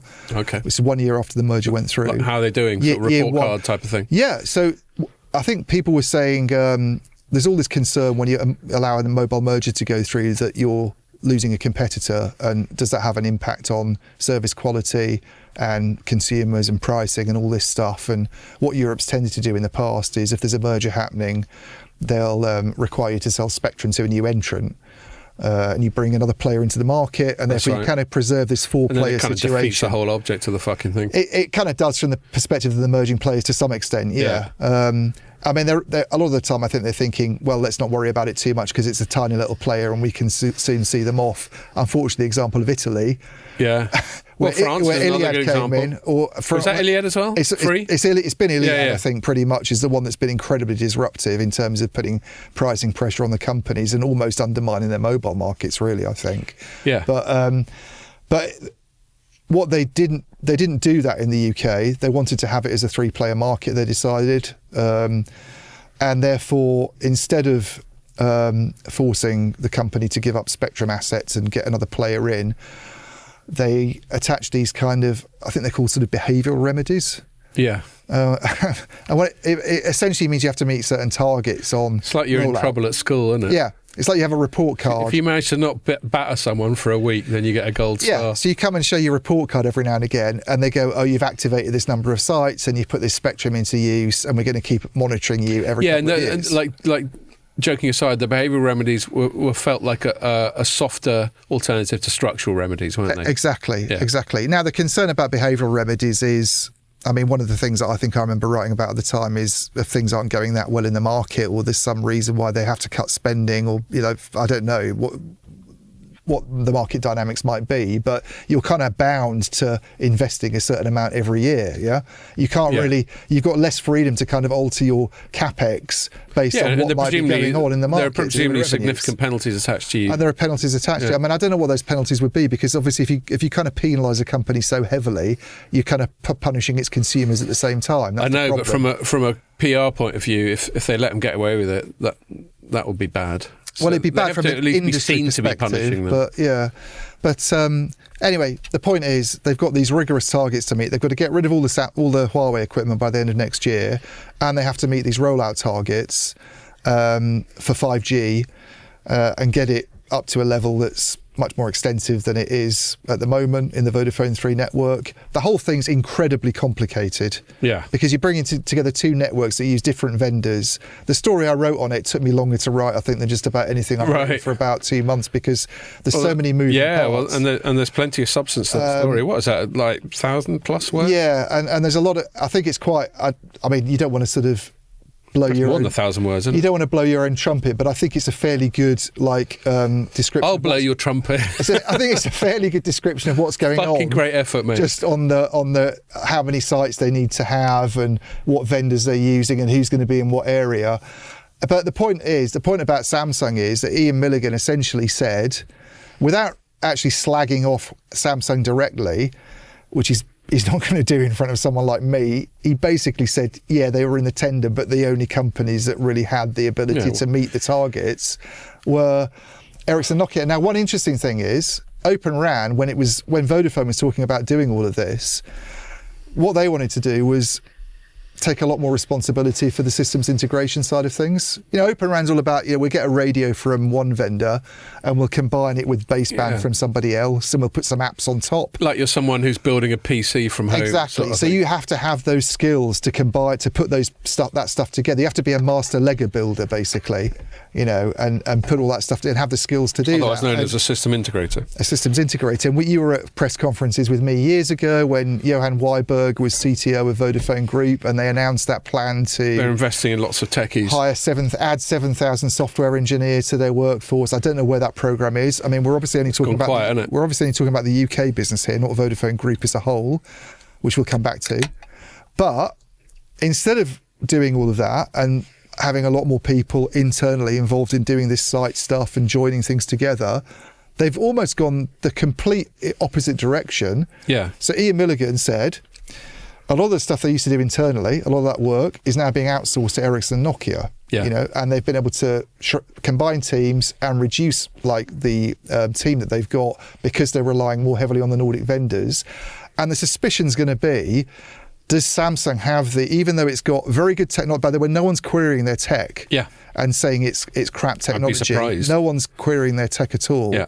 But does it have the capability to do that professional services side of things that Vodafone 3 obviously needed? So that leads to the final question I got on this. Although before that, I want to ask another question. Seeing as you're sipping your Connemara, I think we need to compare and contrast the Connemara. Okay. This is It the is first a time lot we've had them. peatier. Smells it, but it still tastes quite smooth, I think. Yeah, it does. It's got more of a tang to it, I'd say. It doesn't More have that. tang. It's got that PT aftertaste. Yeah, What do you think if you were forced? it's a kind of fruitier drink. It's like more it's substantial. More citrusy. Yeah. It's like when I keep single malts at home, I try and keep a Lafroig and a Glenmorangie. Yeah, I'm not into And they're like the opposite ends of the scale in terms of I'm not into the heaviness. Freud at all. I find that just far too down that full end on. of the scale. Yeah, it's not So something I've ever warmed to. So can I assume then that of these two you I prefer the Redbreast, but I do. This isn't not too like bad. in the Not too Lafroy peaty. category to me. This is drinkable. I like it. I don't find Lafroy very drinkable. I really like I like Lafroig. using it for cooking. You cook with Lafroig? No, I'm just joking. I was about to say cooking single malt. I've never heard of that. I used to have a Scottish neighbour who complained about Lafroig, and he was like into his whiskies, and he'd go, "That's Right. cooking whiskey." It is. It's a real. It's a Marmitey thing, isn't it? Yeah, yeah. I quite like it, but I've spoken to loads of people who just wouldn't use it to start a fire. No, which you could do very well with, I imagine, Indeed. because it tastes like something you use to start fires. But No, it's good shit. How's the nose compared to the finish? Well, indeed. So I think the nose. this has got a good nose. I think the nose is peatier than the finish with this. Yeah. So with yeah, it is. with Lafroig, when you drink it, it tastes peaty all the way through. Whereas this smells more peaty than it It tastes. smells very peaty, but when you drink it, you're quite surprised that it's actually reasonably smooth. But I think it's interesting because people don't go into Irish whiskey that much. Great and so bouquet. they go into Scotches. And this Connemara, I only learnt from when Owen brought us the Redbreast that this place, Middleton, that does Jameson's and Redbreast and all that, it's all from the one place, whereas Connemara it must be a completely different one. This is Kilbeggan Distilling Company. Yeah. So Well, it's very nice. yeah. Anyway, you were going to ask me a so telecom question, Ian. Yeah, I know. And I'm going to make this the last question on this topic, but feel Right. free if you've got any last thoughts to add. So Samsung's just made all this fucking money because RAM costs so much more. Yeah. I think we calculated that mobile networks accounts for about 0.5% Yeah. Of their sales. of their They could, if they wanted to, and I know it doesn't necessarily work this way in big companies. They could, if they wanted to, cross-subsidise Yeah. all this profit they're making on one bit. They could chuck some money. What do you think is the single thing they could do? And I think you might have sort of answered it, or at least inferred it. But what's the single biggest thing they could do if they were going to cross-subsidise their mobile thing and think, well, fuck it, we really need to put our back into this and take some market share from the other people? What do you think they could do with an injection of cash to make the difference? I mean, what they can do is run it at a loss if they want to anyway, and just stay in the market, which I don't they think... may be doing as it is. Which they may be doing as it is, which isn't a luxury that's available to either Ericsson or Nokia, by the way, and those are the only other two you're looking at in a lot of markets. Now, that might be a luxury available to Huawei if they're getting backed by Chinese government banks. It sounds like trying to compete with Huawei in markets where Huawei's unfettered. It's very tough. People have been noting that for a long time. But so they can run it at a loss, and they could say, let's just stay in this for the long game and slowly try and build market share and chip away. The problem is that's not happened. You know, the Geo deal looked like it was the get your foothold in, and then like we'll build on that, and maybe we'll get a deal with another telco as well. Well, in actual fact, they lost Geo to Ericsson and Nokia in 5G, and that raises questions about what went wrong why was it that Geo preferred Ericsson and Nokia again, question that's never really been answered. So what I would say on the synergies front, I really like that word, but I'm going to use it anyway, is that a lot of the chip expertise, and this has been said to me when I've talked to their technical people before, on the sort of radio unit side, you know, the stuff that goes in that you use for beamforming and the digital front end and some of these other chips for weird functions that you've got in the radio unit, a lot of that expertise does stem from the fact that they've got a huge semiconductor business that does all these other things, that does memory chips, and they obviously have some capability there that can help on the technology they develop. They do have some expertise on CPUs, by the way, because Samsung's had this Exynos brand of smartphone CPUs for decades. Well, they might have, but that's not an area that they do themselves. I mean, their chip on the baseband side, the chip strategy. When they were into purpose built, and this is an interesting topic which we're probably not going to have time to talk about on this pod, this whole, you know, do you use purpose built 5G? Oh, the thing that you've been obsessing about for years. Well, not just me. I mean, Laurent Leboucher of Orange, that was his whole interview was about that topic. He was like, do we move to, is now the time when we start to think seriously about moving to general purpose silicon, whether by that you mean NVIDIA and GPUs, because they do describe them that way these days. And Orange had been one of the more sceptical about the whole NVIDIA thing, haven't they? So the guy who works with Laurent as CTO, he's group CTO, and then you've got the CTO, which is Bruno Zabib, is quite sceptical about the idea of using GPUs for AI and RAN.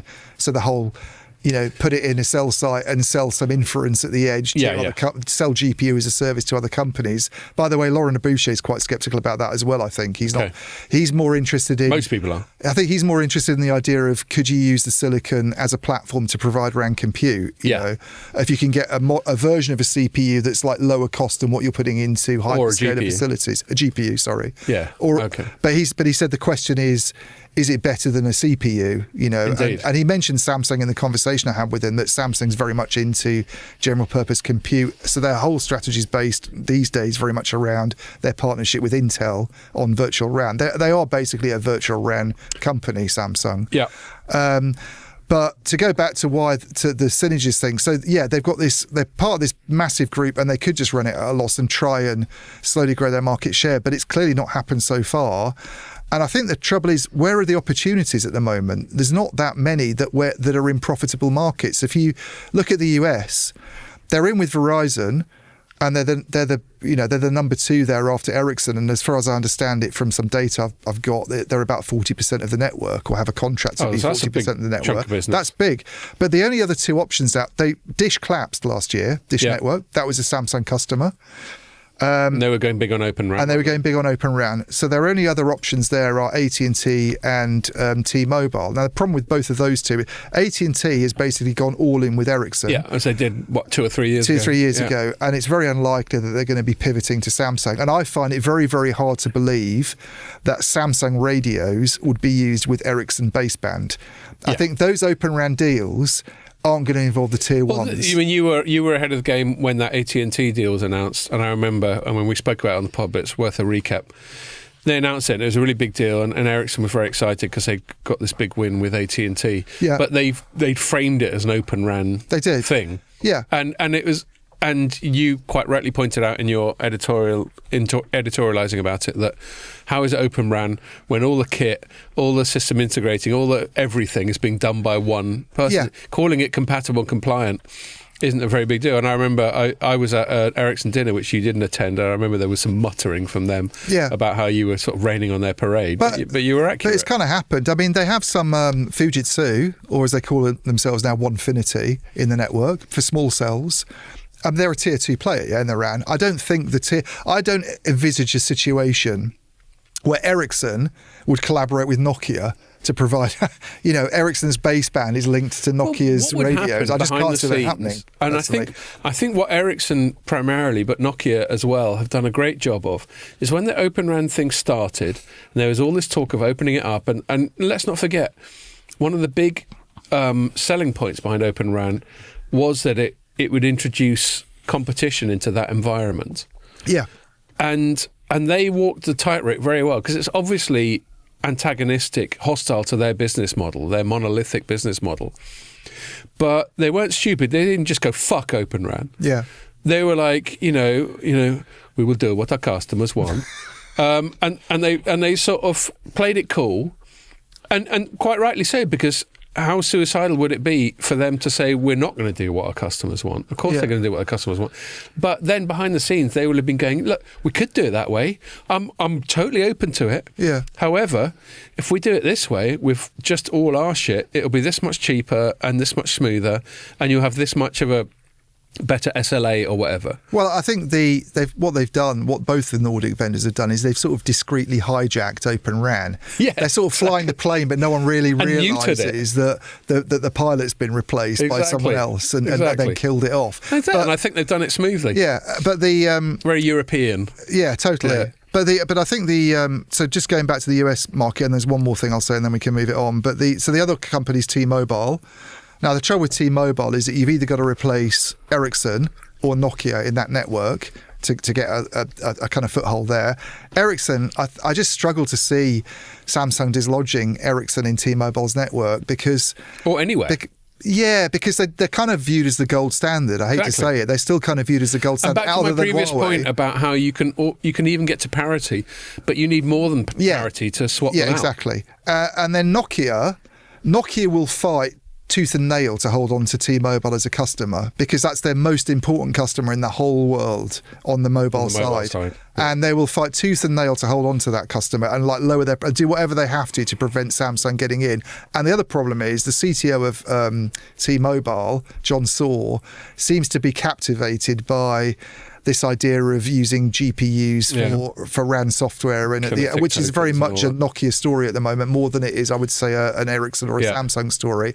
And then just to go back to... And they had John Saw there in Barcelona, exactly. I mean, he's a kind of guy who they'll just pamper as much as they can, sort of keep him on side. And, he gets what he wants at the bar in the evening, basically. And then the just to come back to Vodafone. So, all right, they lost the Vodafone 3 deal to Ericsson Nokia. They did win this contract with Vodafone Group, in Europe. Samsung going to go in there and do all this stuff. All right, there's a few problems with this. First of all, Vodafone is a piddly little company these days compared to what it used to be. It's in the last few years since they started talking about this whole RAN refresh, 100,000, 170,000 sites, whatever it was. They've sold Vodafone Hungary. They've sold Vodafone Italy. They've sold Vodafone Spain. I'm not even sure if they're still in the Netherlands anymore. It's basically Germany, UK. It's basically else? Germany and the UK. Yeah. And then a few of these markets in Central and Eastern Europe that have about 5 people living in them. So the only market really that's significant for them outside the UK is Germany. Yeah. And therefore, how much that's going to make a difference to their revenues depends on how much Vodafone Germany is going to take out its existing vendors and put Samsung in, or how much it's going to densify the network with Samsung. They've never ever... This is the interesting thing. When Vodafone 3 announced its deals with Ericsson Nokia, they actually cited site numbers, 10,000 to Ericsson, 7,000 to Nokia. Vodafone Germany, the rest of Vodafone Group, never said anything about how many sites Samsung was getting across the network. They didn't cite that figure. So unless there's a big revenue improvement this year, maybe that'll happen. But if there isn't, people are going to be very dubious about the size of business that they actually won with Vodafone Group. So I'm going to answer my question I threw at you, and then I'm going to move it on. If they were to chuck money at it, if they were to cross-subsidise from all their memory profits, and they would chuck money at it, I think... People would say they're mad. Why are you doing that in a flat market? Well, yes. But if they wanted to grow their RAN share for whatever fucking reason, however stupid an objective that is, I think that they'd have to do two things where this cross subsidy could pay off. Firstly, they could start running at more of a loss, and just do that thing that sometimes is associated with Huawei that I have no evidence to back up, but this is what the grapevine says, that sometimes they're so much cheaper than everyone else, you wonder how the fuck they manage that. Yeah. I'll just leave that there. Do you know what else they said? Because I never mentioned this, and I meant it in my story. These are things from the presentation that probably get ignored because people are just looking at memory stuff and how wonderful they've done. But if you do dig out the networks side of the slide on networks, where they don't reveal very much, but they did have this comment about securing profitability through structural cost discipline. What does that mean to you? Means laying people off. Right, exactly. That's what I said. That's the language people use when they're normally talking about reducing headcount. The euphemisms you get for sacking people. I use the word myself. So, I mean, expanding and trying to do more, great, but they're talking about laying people off, basically. They're almost talking about the opposite. So and then the other thing I could say, other than just basically subsidising selling at a loss, would be to invest a hell of a lot more in the SI side of things, because some of the stuff you were just talking about made me think that maybe they could raise their game there. But again, that's expensive. That's labour intensive. AI, which gives me a good segue onto our final segment. We're not going to do the satellite one. We've run out of time. That's all right. Don't think about it anyway. It's shit. Well, we've done the satellite segment. Here's a satellite segment. Don't bother. It isn't going to replace terrestrial. Right, move on. Exactly. You use it when you're stuck down a crevice. I mean,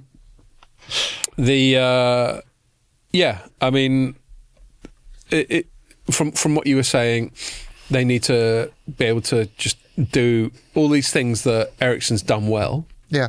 Let's pick Ericsson, not to belittle Nokia, but let's pick Ericsson as the RAN champion, which I think is fair enough. Yep.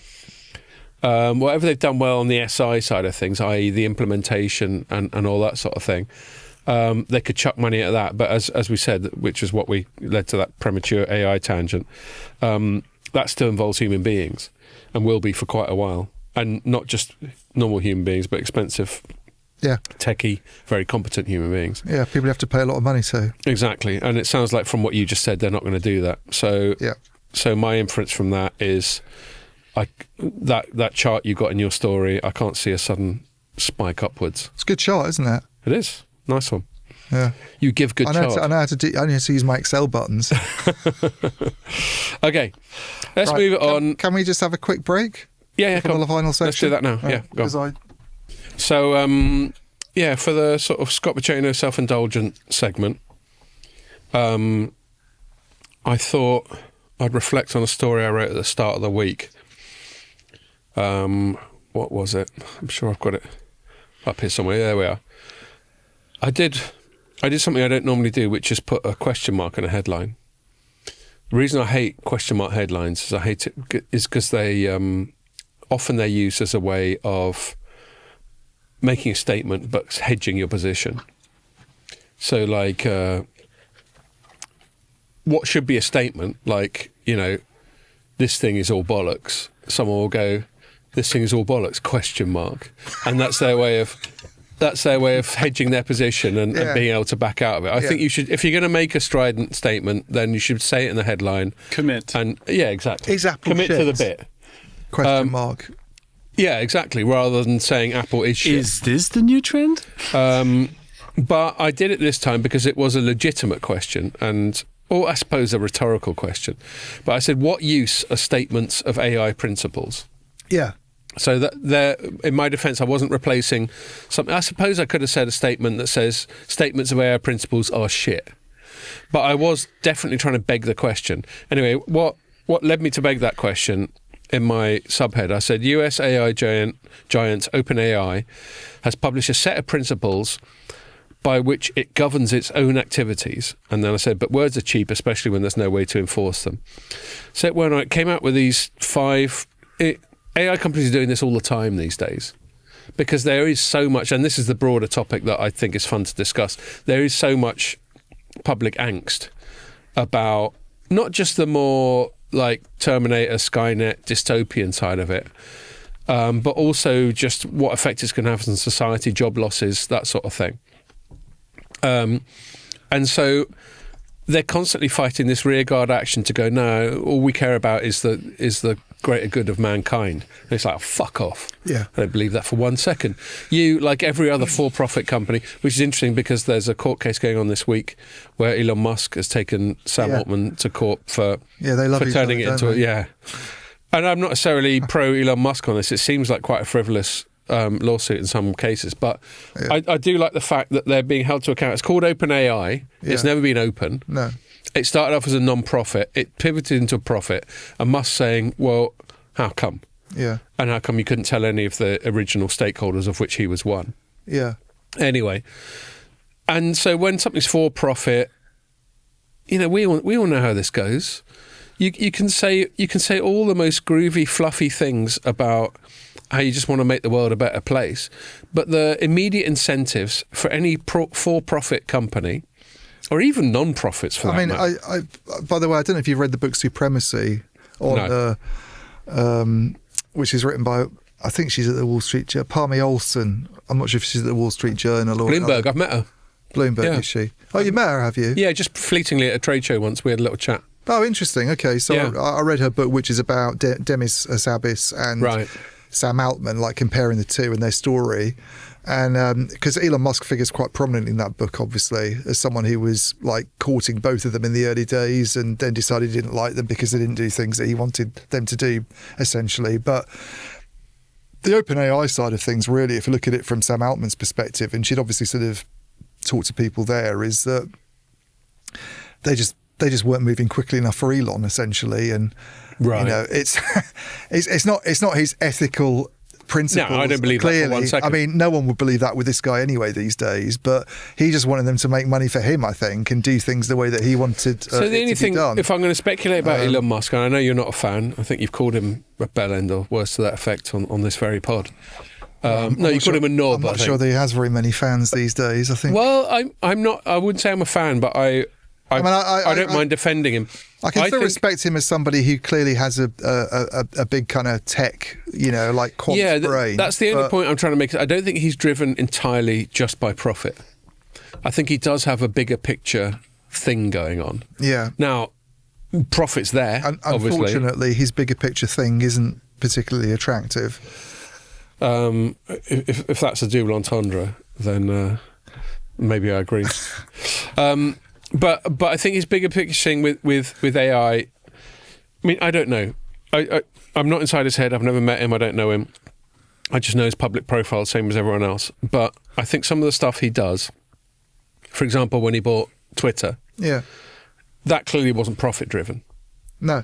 He wanted a mouthpiece, basically. He wanted a megaphone. I think that's part of it, but I am prepared to believe that part of it is that he was appalled by how that manifestation of the digital public square was being so heavily censored. Yeah.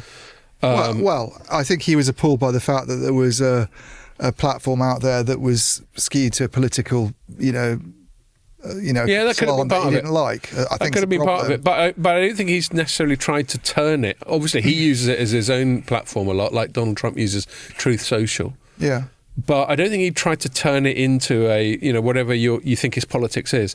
I don't think he tried to turn it into that way. I think what he tried to do was, it definitely seemed, in terms of how the censorship regime worked prior to that, it definitely seemed skewed in a certain political direction, which is what I suppose Americans would call liberal, whatever the fuck that means. Yeah. Anyway.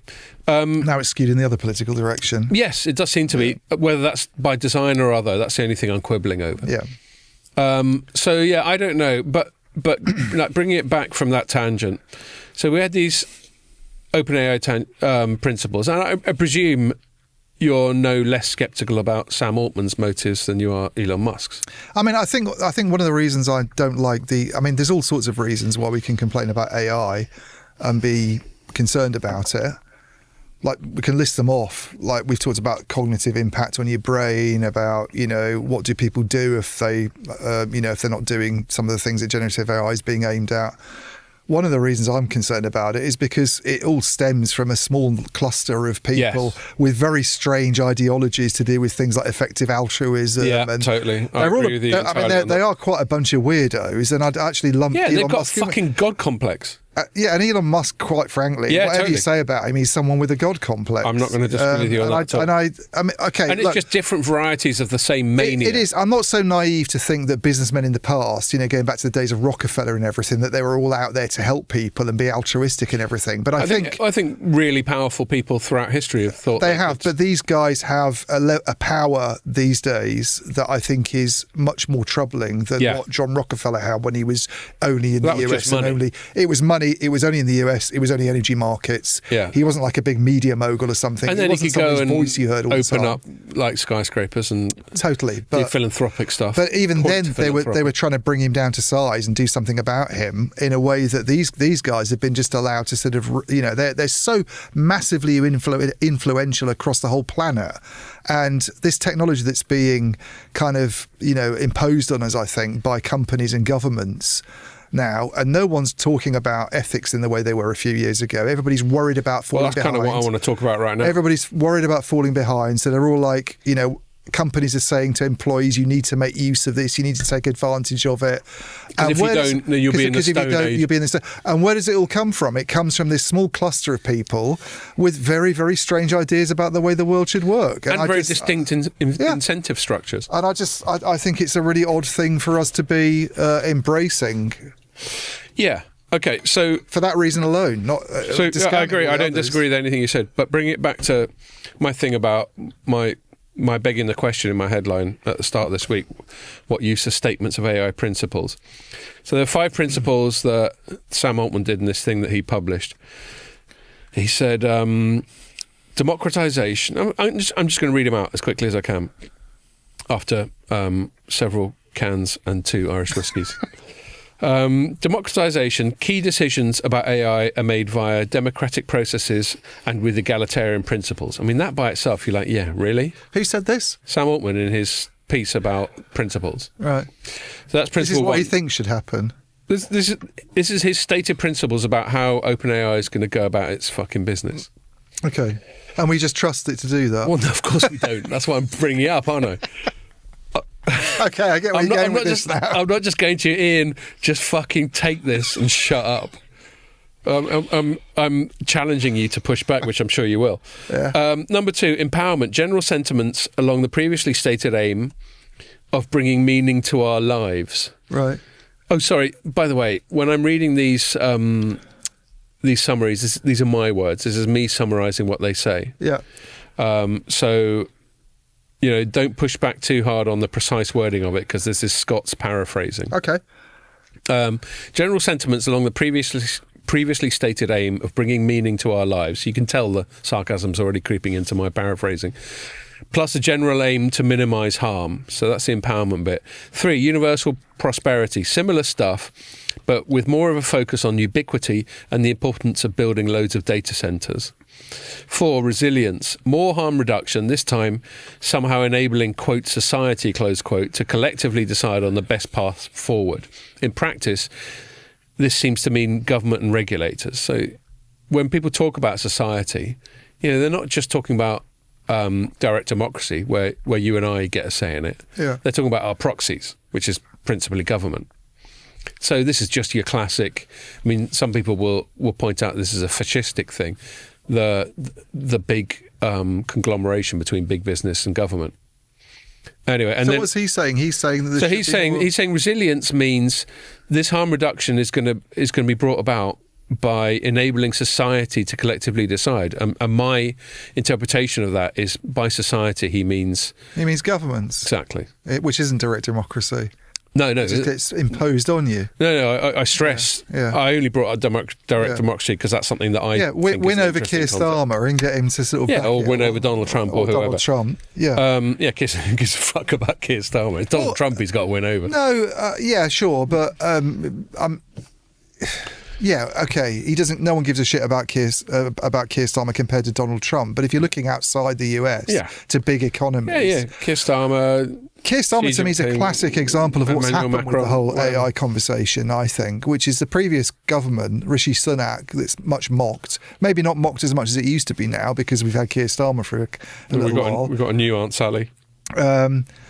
Yeah, exactly. But the thing about Rishi Sunak was like that the UK wanted to be quite big on the idea of AI regulation, and we need to sort of be quite careful about this. All that under Keir Starmer has been like, no. We need to be using this because otherwise we'll fall behind. No, good point. And I've not got any other good ideas And about how they've had to this reinvigorate the UK sovereign economy. AI announcement recently. Yeah. Although some people have pulled back from that, haven't they? Well, I'm in two minds AI. about. Actually, let's put a pin in that because I'm in two minds about that. In fact, that's part of the tension which is central to this thing that I want to discuss. And then the last one is adaptability. And this is again my paraphrasing. These principles will change, but they'll let us know when they do. And I even did the Groucho Marx quote that says, "Those are my principles, and if you don't like them, well, I have others." Right. So I'm quite into principles. As a sort of libertarian, it's all about principles rather than ideals, bottom up rather than top down. Yeah. But the thing about principles is someone goes, "These are my principles, they're set in stone." Yeah, what are this? Okay, here's some new principles. These things have a way of morphing. Yeah. And so I was very sceptical about it. And I think basically the point I was trying to make, and this is at a time when we've had things like this mythos anthropic model, which can discover viruses and just do all kinds of shit, and seems to take us an incremental stage close to AGI. And before you butt in, I agree. I think on the current trajectory, we'll never get to actual AGI, artificial general intelligence, i.e. where the computers are, by whatever arbitrary metric, considered as intelligent as human beings. But this mythos was considered a step change. Up, yeah. Which we're not allowed to use that, though. It's far too dangerous. Yeah, exactly. And that was part of the hype. Only Dario, is it Dario? Yeah, Dario and his missus. Only Dario can use it. A few other people that he's allowed to use it. Actually, interestingly, bit of a segue, but the Verizon job cuts thing that I keep going on about. Oh, you did another story this week. Yeah, well, because he mentioned mythos on his call. He got asked about what impact AI is going to have on Verizon's headcount, and having done an interview with the Wall Street Journal where he said 30% unemployment in the next few years, he dodged that question, but did say we're using mythos apparently within Verizon. Oh, right. So they're one of the selected few. They must be one of the selected few. That's allowed to have a look at it. Yeah. So just to remind listeners, like last week we touched on it. Ian had a funny exchange with their comms people because he wrote a story basically calling him a AI doom monger, something like that. And, you know, and where apart from the fact I'm probably always going to support you, although if I really thought I disagreed with you, I would say it. Yeah, hope so. But as your mate and as a fellow journalist, I'm probably 90% of the time going to support you. But where I thought they were wrong, I think they misunderstood a couple of things. The biggest thing they misunderstood is that what you write almost entirely is news analysis. Yeah. You hardly do any straight reporting, do you? Well, I mean, even when you've done an interview at FutureNet World, there's a lot of analysis attached to your write-up. For sure, yeah. That's all I mean. Yeah. And so this particular person, I think they may be representative of a cultural difference between the US and the UK journalistically. They seem to think that the two things should be siloed. There should be straight reporting with no opinion whatsoever, and then there should be the op-ed column. Yeah. And never the twain shall meet. Yeah. Whereas you blur the lines, I certainly blur the lines. I mean, I was just saying that in my summary of those 5 fucking commandments, I editorialised that. Well, I think UK journalism blurs the lines quite a lot generally these days. With a lot of publications, the lines are blurred. But yeah. And what cracked me up about the interaction you had with Verizon is that person that seemed to do their head in. Yeah. That there might be such a blurring. Yeah. And anyway, what made me laugh, I saw it this morning when you published yesterday, another go at your headline was AI mad Verizon to continue with cuts after CEO John's warning. What made me laugh about it is that person who sent you that email. And by the way, that email was quite aggressive. It's basically like, change all the shit you wrote or you're cut off forever. Yeah, not saying what to change it to, though. No, exactly. Just change it. Change it until I'm happy. Change it until I stop moaning. Yeah. And it's like, so, but then there was a big threat attached to it. It's like, all right, you get cut off from Verizon or whatever. There was that, yeah. And I just think that person went too hard too soon. I think it's quite good we do this on this pod, by the way, this sort of analysis of PR. And Yeah, exactly. because I don't think there's a lot of journalistic pods where they talk about the sort of relations with the PR side of the business. But, Well, I mean, it's a million times worse in political journalism. Yeah. Because there, the threat of cutting off access is pivotal. Yes. The reason a hell of a lot of political journalists get defanged is the threat of not getting access. But it seems to have become a bigger thing recently, yeah? In the Trump era. You know, like, you don't say nice things about me, you're not even going to get into the White House press Trump's room incredibly anymore. thin-skinned, isn't he? Well, I mean, that's one of his defining characteristics, is being thin-skinned. And incredibly vindictive if he doesn't like what you write. vindictive, thin-skinned, massively narcissistic, as in putting... So are you inferring that maybe that culture's sort of percolated through sort of Yank... I think, to some extent, people take Like their lead comms. from their commander-in-chief, don't exactly. they? You know? I mean, they certainly seem to have more respect for the idea of the president, I think, in the US anyway, than we do for prime ministers. I think we lampoon prime ministers. I think they have a lot of respect for power. Yeah, they have a lot of respect for power in a way that we don't. I think the UK... America loves winners, Yeah. it loves alphas, Yeah. it loves chest beating, fucking don't fuck with me kind of people. Yeah, they do. And that's fine. I mean, there's a lot of validity to that, but it's not everything. No. Anyway, the biggest thing that made me laugh about when you read the other thing to this person, I don't know if you've had any other emails from this Verizon person. Yeah, I'm not naming the person. No, But I wouldn't dream of doing that. The comms team people went quiet after I went. It's flagged as commentary. Yeah. But they just kind of haven't And responded then, since and then. then you wrote this other double down. Now, I'm not saying, obviously, you wouldn't write a piece just to be a dick. No, it was after their results. Yeah, exactly. It was an update on there's news in it. Of course, and this is what I stress. But having stressed all that, I mean, if you're a con person and you want to get really confrontational with a journalist, you could end up prevailing. The journalist could end up getting sorry, and doing what you want, or it could go entirely the other way, where you've just antagonised the journalist, and now they're going to have half a mind to shit on you twice as much as they would have otherwise. And I'm not saying you did that. I'm just saying I would be tempted in your position, because then you're like, oh, it's personal now. Yeah. Okay, see how you like this next fucking piece I just wrote.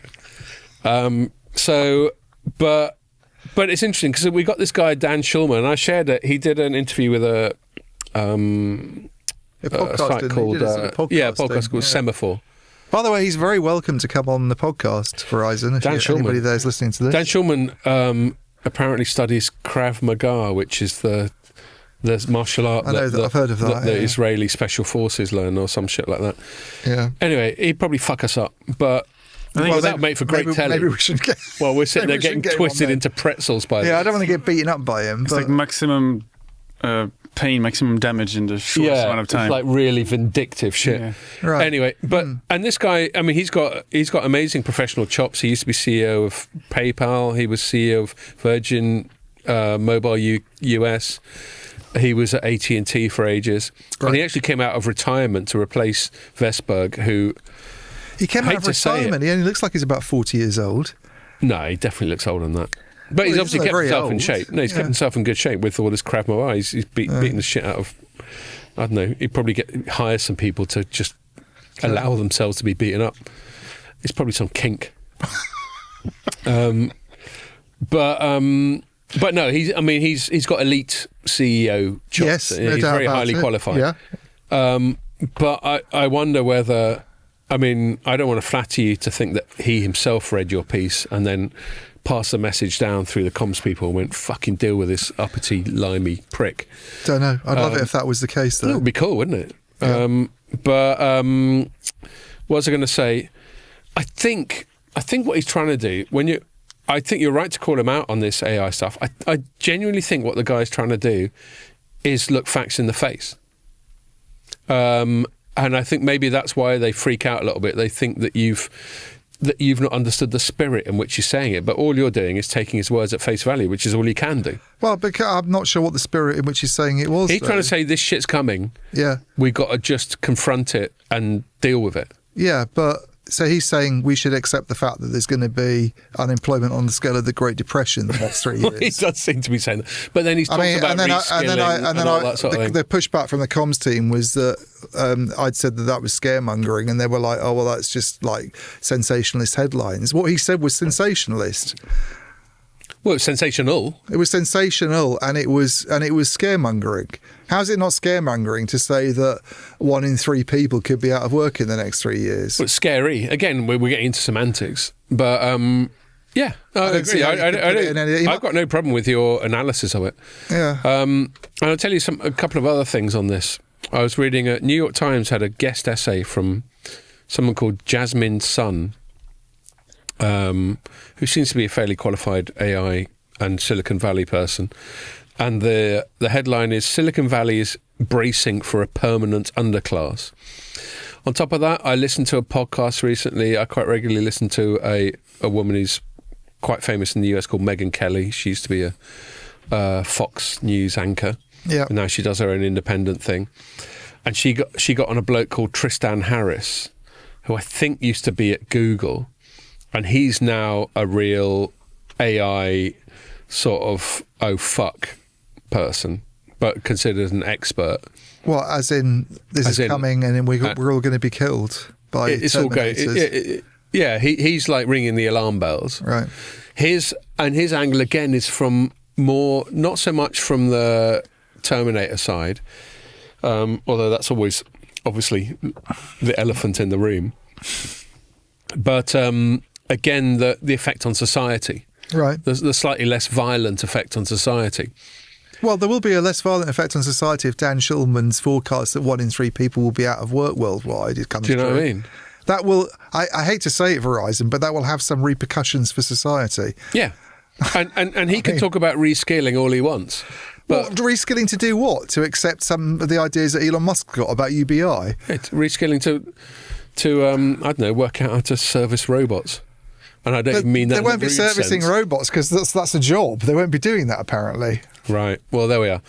I think where I agree with you is that Dan Schulman is where I'm trying to give him benefit of doubt is I think he's trying to be blunt and look facts in the face. Right. And I think fair enough. Better that than someone like Sam Altman that just paints this constantly utopian picture of how everyone's just going to be free to do oil painting and write poetry and play the fucking harp. Here's a question for people like Dan Schulman is if AI is going to lead to 1 in 3 people being out of work, what's the attraction of AI?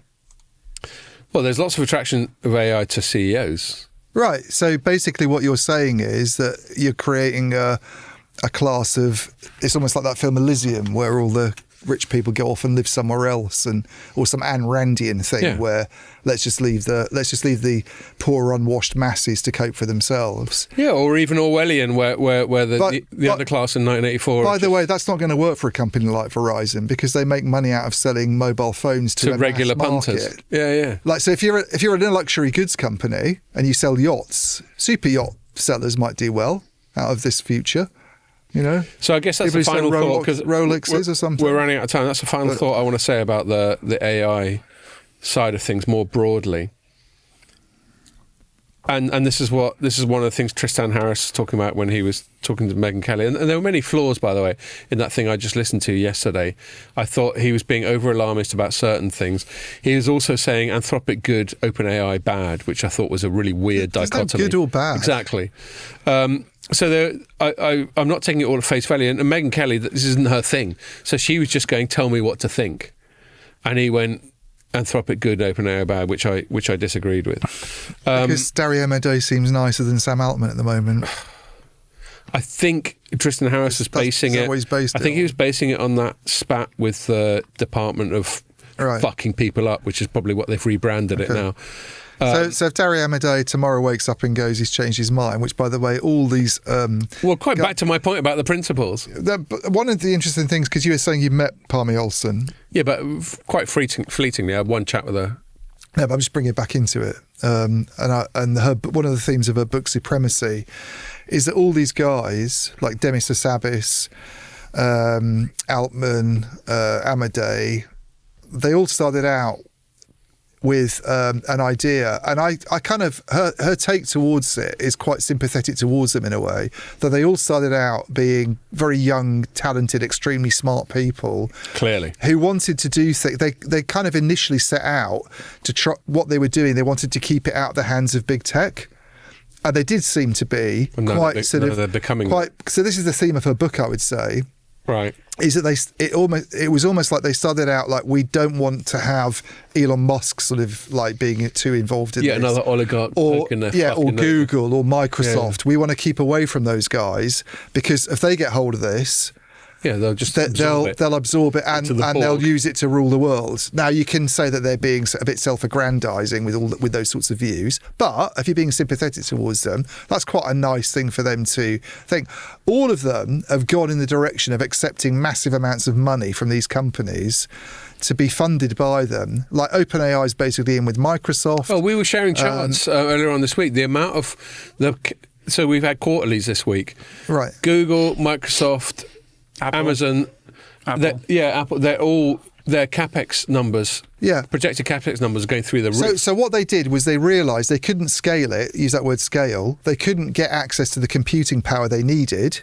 This is getting into the NVIDIA GPUs thing, with the funds they had available. And the only way for them to do that was to have partnership or ownership by these companies. So the situation now is OpenAI is Microsoft.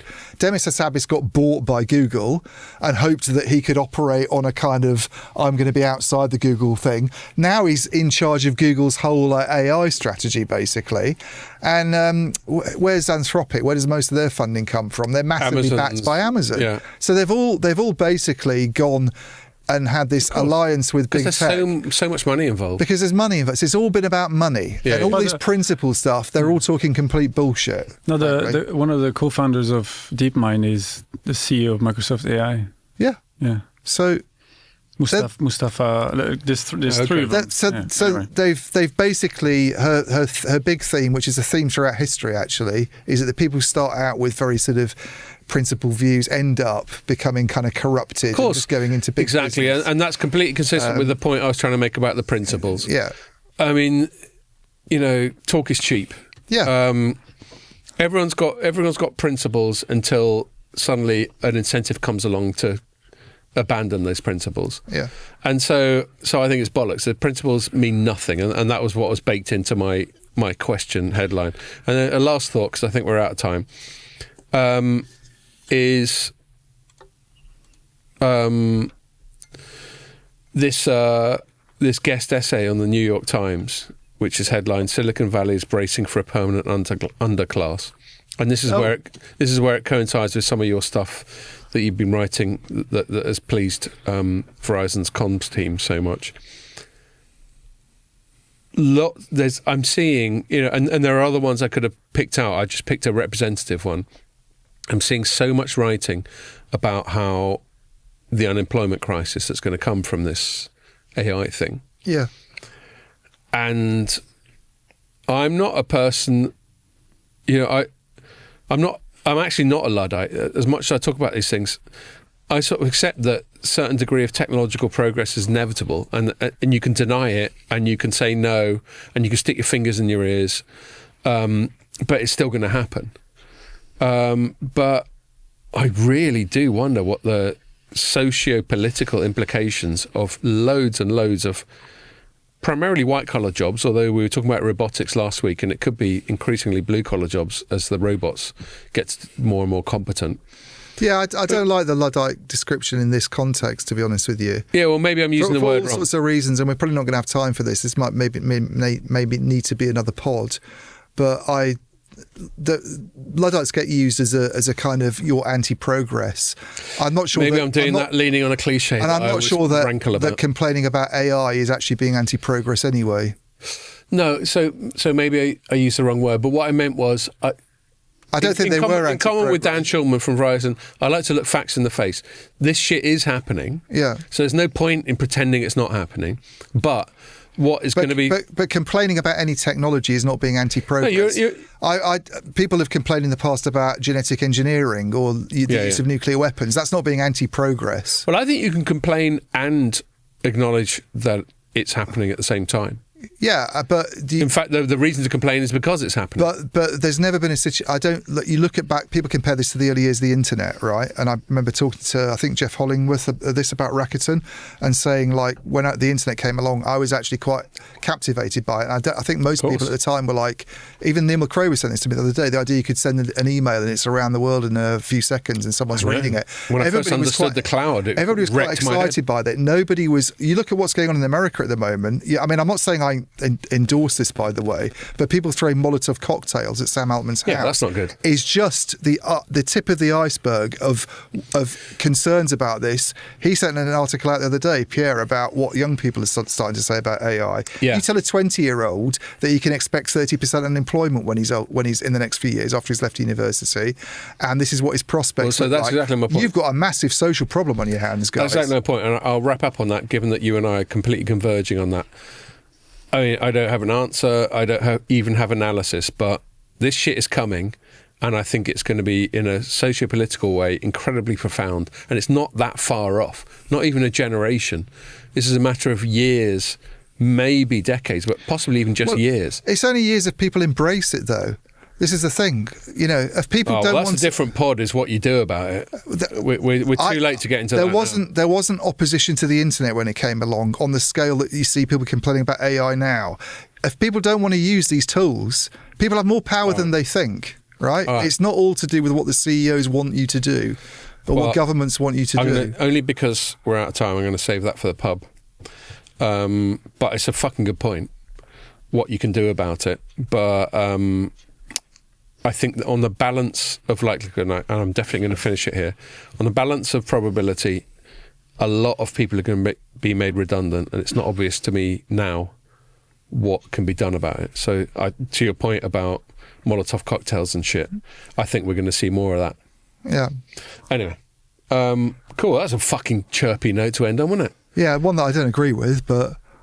Okay, well, let's thrash it out. In the pub, and we can do another segment on it, because I quite like these ones that aren't, can't do it today. that aren't news-driven, and we just start the next pod on this note then. Yeah, cool. And have a continuation, because, it's got to finish, I think. Excellent. All right. Yes, I'll just wrap it up there. Thanks for listening. Make sure you join us for the next one.